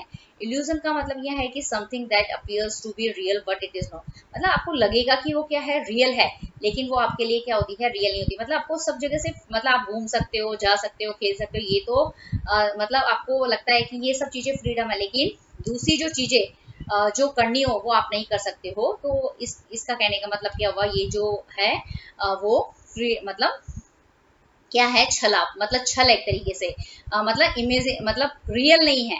Okay, when I discovered as a young man that my freedom had already been taken from me, that I began to hunger for it। लेकिन जैसे जैसे मैं क्या हुआ मतलब बड़ा हुआ, ओके, तो मेरी फ्रीडम जो है that my freedom had already been तो मेरी जो फ्रीडम जो है वो क्या हुई, मुझसे छीनने लगी, और I began to hunger for it और तब से मेरी जो मतलब फ्रीडम के प्रति जो हंगर है वो क्या हो गई, बढ़ती गई। At first, as a I student, I wanted freedom only for myself, the transitory freedoms for of being able to stay out at night, read what I pleased, and go where I choose. तो यहाँ पे ये बताया गया है कि सबसे पहले तो मैं क्या समझता था कि जब मैं स्टूडेंट था तो मैं मतलब जब मैं स्टूडेंट था ना तो मैं ऐसे सोचता था, मैं तो सिर्फ इतनी फ्रीडम मतलब अपने लिए ही क्या चाहता था, फ्रीडम चाहता था, फ्रीडम फॉर माई सेल्फ। लेकिन फिर मतलब मैं सिर्फ इतना चाहता था कि मतलब मैं मतलब ट्रांजिटरी फ्रीडम का मतलब वो होता है नॉट परमानेंट, मतलब मेरे को टेम्परेरी फ्रीडम मिल जाए।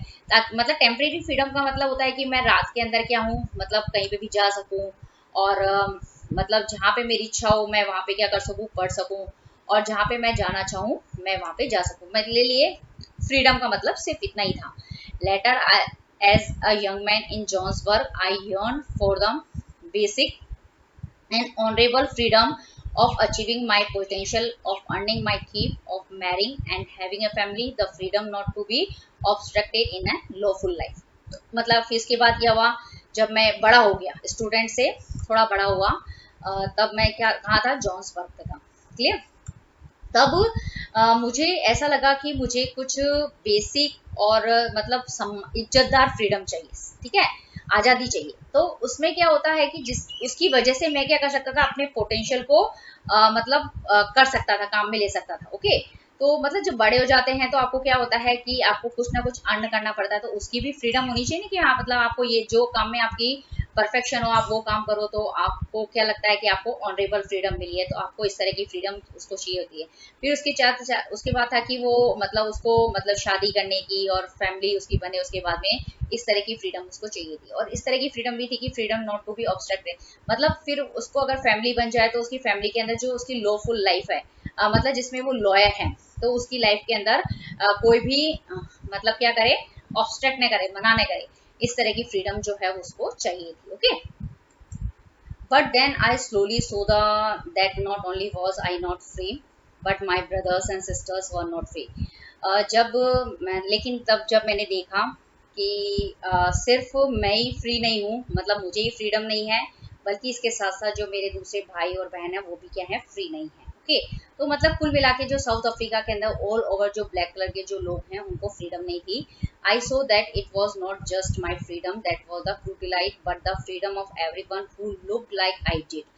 तो उसने मतलब जो आई किसके लिए यूज हो रहा है, नेल्सन मंडेला के लिए यूज हो रहा है, क्योंकि नेल्सन मंडेला ये कहते हैं कि मतलब जब मैंने देखा ना कि मतलब सिर्फ मेरी ही फ्रीडम को रिड्यूस नहीं किया गया है, बल्कि जितने भी वहाँ पे साउथ अफ्रीका के अंदर जितने भी ब्लैक स्किन वाले जो लोग हैं उनकी फ्रीडम को भी क्या कर दिया गया है, कर्टेल्ड कर दिया गया है। मतलब कर्टेल का मतलब कम कर दिया गया है, मतलब उनको इक्वली फ्रीडम अवेलेबल नहीं है जितनी की गोरे लोगों को होती थी। That is when I join the African National Congress and that is when the hunger for my own freedom become the greater hunger for the freedom और फॉर द फ्रीडम। ओके। जब इसके बाद मुझे बहुत गुस्सा आया, मतलब जो गोरे लोग हैं उनके ऊपर मुझे बहुत गुस्सा आया, और मैंने क्या कर दी, अफ्रीकन नेशनल कांग्रेस पार्टी जो है उसको क्या कर लिया, ज्वाइन कर लिया। और उसके बाद जो मेरी जो हंगर थी फ्रीडम के लिए वो क्या बन गई, एक बड़ी मतलब क्या हुआ, ग्रेटर हमर। अब तो मुझे क्या है कि आज़ादी चाहिए ही चाहिए। तो उनका बस एक एम हो गया था कि उनको ये जो अपार्थिक का जो सिस्टम है वो क्या करना है, खत्म करना है, ऑफ माय पीपल, मेरे लोगों के लिए। Clear. It was it was the desire for the freedom of my people to live their lives and dignity and self-respect that animated my life। यहाँ पे जो बताया है कि जो नेल्सन मंडेला थे उन्होंने बताया कि अब जो फ्रीडम पाने की जो इच्छा थी वो अब बहुत ज्यादा क्या हो गई थी, बढ़ गई। क्यों? क्योंकि अब जो फ्रीडम चाहिए थी उनको, उनके लिए नहीं चाहिए थी, खुद के लिए नहीं, खुद के साथ साथ में जो साउथ अफ्रीका के जो लोग थे उन लोगों की चाहिए थी, ताकि वो लोग जो है वो डिग्निटी और सेल्फ रेस्पेक्ट, मतलब एक सम्मान की जिंदगी और मतलब जी सके वो लोग। ओके। To life. ओके। वो जो लोग हैं वो सम्मान और सेल्फ रेस्पेक्ट वाली, आत्मसम्मान वाली जिंदगी जी सके। ओके। तो उनकी लाइफ जो है उससे मतलब इसकी वजह से ये जो मतलब फ्रीडम पाने की जो इच्छा थी उसकी वजह से उनकी जो लाइफ पूरी क्या हुई थी, एनिमेटेड हो गई थी, एनर्जी वाली हो गई थी। Okay. That transformed a frightened young man into bold one, जिसकी वजह से नेल्सन मंडेला जो फ्राइटेंड जो थे डरे रहते थे, वो अब क्या हो गए थे, मजबूत बन गए थे, बोल्ड वन बन गए थे, मजबूत बन गए थे। That drove a law abiding attorney to become a criminal. और वो अब उन्होंने क्या कर दिया था, वो एक लॉयर थे, तो उन्होंने वो जो डिग्री मतलब जो थी ना लॉयर बनने का, जो लॉ का काम होता था, वो उन्होंने छोड़ दिया, वो एक अपराधी बन गए थे, क्रिमिनल बन गए थे, क्योंकि उन्होंने नेशनल अफ्रीकन कम्युनिस्ट पार्टी को ज्वाइन कर लिया था।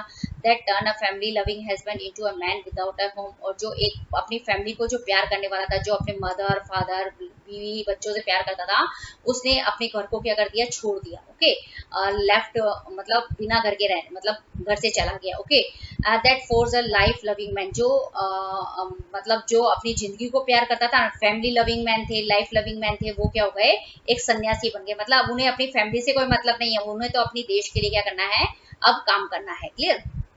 आई एम नो मोर वर्चुअस, मैं कोई अपनी तारीफ नहीं कर रहा हूँ या फिर self sacrificing that the next man, मतलब मैं ऐसा नहीं कहता हूँ कि मैं दूसरे आदमी से मतलब बहुत अच्छा हूँ, वर्चुअस हूँ और बहुत ज्यादा बलिदान करने वाला हूँ। But I found that I could not even enjoy the poor and limited freedoms I was allowed, then I knew my people were not free. Okay, मतलब जब मैंने सुना, जब मैंने ये देखा कि मेरे जो लोग हैं, मतलब जो साउथ अफ्रीका के लोग हैं, वो फ्री नहीं है, तब मुझे ऐसे लगा कि मुझे भी जो है मतलब एक लॉयर होने के बावजूद मुझे क्या मिली है, बहुत कम फ्रीडम और मतलब मिली है। मतलब एक लॉयर अगर है साउथ अफ्रीका के अंदर, तो उसको बहुत ज्यादा फ्रीडम मिलनी चाहिए, क्योंकि वो एक अच्छी पोस्ट पे होता है। लेकिन उसके साथ साथ उसने बोला कि मेरे लोगों को भी फ्रीडम नहीं है। ओके, मतलब कुल मिला के ऑल ओवर, नेल्सन मंडेला को भी नहीं है, वहाँ के लोगों को भी नहीं है। तो वहाँ पे उसने सीखा कि फ्रीडम इज इनडिवाइजेबल, जो फ्रीडम जो है वो बटनी नहीं चाहिए। लेकिन वहाँ पे जो साउथ अफ्रीका के अंदर जो फ्रीडम जो है वो क्या हो रही थी, बट रही थी। मतलब जो गोरे लोग होते थे उनको ज्यादा फ्रीडम थी, जो काले लोग थे उनको तो बिल्कुल ही फ्रीडम नहीं थी, राइट नहीं थे। तो the change of any one of my people were the change of them. तो उन्होंने बताया कि यदि हम लोगों में से किसी के ऊपर भी मतलब क्या होता है, चेंज होती है, मतलब अत्याचार होता है, तो वो अत्याचार सिर्फ उसके ऊपर नहीं हो रहा है, हम सभी के ऊपर हो रहा है। The change of all of my people were the change of me, मतलब सभी के ऊपर है, इट मीन्स मेरे ऊपर भी क्या हो रहा है, वो अत्याचार हो रहा है। इसकी वजह से उनको अब क्या है, फ्रीडम तो चाहिए ही चाहिए थी। I knew that the oppressor must be liberated just as surely as the oppressed. वो ये जानते थे कि जो ऑपरेसर होते हैं, आपको दो का मतलब पता होना चाहिए। सबसे पहले ऑपरेसर क्या होते हैं और ऑपरेस्ड क्या होता है। ऑपरेसर वो होते हैं जो अत्याचार करते हैं, ऑपरेस्ड जिसके ऊपर अत्याचार होता है। दोनों को ही हमें क्या करना है, लिबरेट करना है, आजाद करना है। क्लियर? क्योंकि जो ऑपरेस्ड है उसको तो आप फ्रीडम दिला देंगे तो वो तो क्या हो जाएगा, आजाद हो जाएगा। लेकिन जो ऑपरेसर जो अत्याचार कर रहा है वो क्या है, वो खुद मतलब क्या है, प्रिजनर है, वो खुद कैद है, कैदी है। वो किसका, नफरत का कैदी है। A man who takes away another man's freedom is prisoners of हेडेक। मतलब जो ऑपरेसर होते हैं, ओके, ए मैन जो ऑपरेसर होते हैं, वो जो दूसरे लोगों की फ्रीडम छीनते हैं, वो नफरत का क्या है, प्रिजनर है, कैदी है। He is a look locked behind the bars of prejudice and narrow minded. वो किस तरह का आदमी है, जो ऑपरेसर होते हैं वो किस तरह का आदमी है, मतलब वो बिना किसी मतलब वजह से क्या करता है, दूसरों के जो अधिकार होते हैं उसको छीनता, मतलब नफरत करता है उनसे बिना किसी रीजन के, मतलब किसी से नफरत करना प्रीजुडाइज कहलाता है। और नैरो माइंडेड, उसकी जो मेंटेलिटी जो होती है वो क्या होती है, बहुत मतलब क्या होती है, कम होती है। मतलब नैरो माइंडेड होते हैं, वो ज्यादा तो सोचते ही नहीं है आगे पीछे की, बस सिर्फ उनको तो किसी ने कह दिया ऐसा करना है वैसा करना, तो सिर्फ वो कर देते थे। तो जैसे ही गोरे लोग ऊपर हाईएस्ट जनरल्स होते थे, वो जैसा कहते थे, वो गोरे लोग वैसे का वैसा ट्रीट करते थे। ओके, तो जो ऑपरेसर होते हैं, ऑपरेस्ड को तो हम फ्री करा सकते हैं, लेकिन ऑपरेसर को कैसे मतलब फ्री कराओगे, उनको कैसे फ्रीडम दिलाओगे, तो वो यहाँ पे उन्होंने बताया कि I am not truly free if मतलब I am taking away someone as freedom. मतलब मैं मतलब जब तक अगर फ्री नहीं हो सकता हूँ यदि मैंने किसी की क्या ली हो, if I am taking away someone as, यदि मैंने किसी की फ्रीडम ली है, किसी की आजादी छीनी है, तो मैं क्या हूँ, फ्री नहीं हूँ। I am not truly free just as surely as am I not free when my freedom is taken from me. Okay, मैं मतलब यदि मेरी फ्रीडम किसी ने ले ली है तो जब मतलब मैं तब तक फ्री नहीं हो सकता हूँ जब तक कि मेरी फ्रीडम जो है वो किसी ने ले ली है। The oppressed and the oppressor alike are robbed of their humanity. मतलब जो ऑपरेस्ड होते हैं उसकी तो फ्रीडम कोई छीनता है, लेकिन जो ऑपरेसर जो होते हैं वो क्या करते हैं, ऑपरेसर जो होते हैं वो दूसरों की फ्रीडम छीनते हैं। ओके, तो दोनों ही क्या है, दोनों ही क्या है, मतलब दोनों ने ही क्या कर दिया, रॉब्ड ऑफ दियर ह्यूमैनिटी, मानवता का क्या कर दिया है, अंत कर दिया है। क्यों, अत्याचार सहना और अत्याचार करना दोनों ही क्या है, एक मतलब क्राइम है एक तरीके से। ओके, तो आपको अत्याचार, जो अत्याचार करता है उसके अगेंस्ट खड़ा होना है। तो ओके, तो ये यहाँ पे पूरा चैप्टर आपको एक्सप्लेन किया गया है। तो आपको ये पता होना चाहिए कि जो नेल्सन मंडेला जो थे, वो साउथ अफ्रीका के ब्लैक प्रेसिडेंट थे। उन्होंने अपार्थाइड सिस्टम को खत्म किया और फर्स्ट टाइम साउथ अफ्रीका के अंदर डेमोक्रेटिक नॉन रेशियल गवर्नमेंट बनी। और उसके बाद में जो काले और जो गोरे लोग के बीच में जो डिफरेंस किया जाता था वो खत्म हो गया। दोनों लोगों को इक्वली राइट्स और फ्रीडम मिल गए। ओके, तो इसीलिए जो नेल्सन मंडेला जो है वो साउथ अफ्रीका के अंदर एज अ गॉड जो होते हैं वो ट्रीट किए जाते हैं, माने जाते हैं। और कब मिली थी, आपको डेट याद रखनी है, 10 मई 1994 को नेल्सन मंडेला जो है वो साउथ अफ्रीका के फर्स्ट ब्लैक प्रेसिडेंट बने थे। ओके, तो ये चैप्टर आपका यहाँ पे फिनिश होता है। कुछ क्वेश्चन आंसर्स हम देख लेते हैं इसके last. What means obligations does Mandela mention, जो मंडेला थे उन्होंने दो तरह के ऑब्लिगेशन बताए हर आदमी के। तो दो तरह के ऑब्लिगेशंस क्या होते हैं, पहला ऑब्लिगेशंस तो होता है फैमिली के लिए, दूसरा ऑब्लिगेशंस होता है देश के लिए। ओके, ये आपको पूरा लिखना है इसमें। What did being means free means to Mandela as a boy, as a student? How does the contrast the transitory freedom, the basic and honorable freedom? तो उन्होंने बताया कि जैसे मंडेला जो होते हैं, जब एक लड़के हैं, एक स्टूडेंट है, उनके लिए फ्रीडम का मतलब क्या था, और जब वो थोड़े बड़े होते हैं तो उनके लिए जो बेसिक और ऑनरेबल फ्रीडम है, ट्रांजिटरी फ्रीडम है, उनका मतलब आपको यहाँ पे बताना है। Does Mandela think the oppressor is free, मतलब ऑपरेसर क्या होते हैं, जो अत्याचार करते हैं, क्या वो फ्री होता है? नो, नहीं होते। तो आपको बताना क्यों, क्योंकि वो होते हैं oppressor is a prison of hatred. Okay, मतलब नफरत के क्या होते हैं, कैदी होते हैं। मतलब वो कुल मिला के वो भी फ्री नहीं है, वो कैद में है। किसकी? नफरत की कैद में है। क्यों कैद है?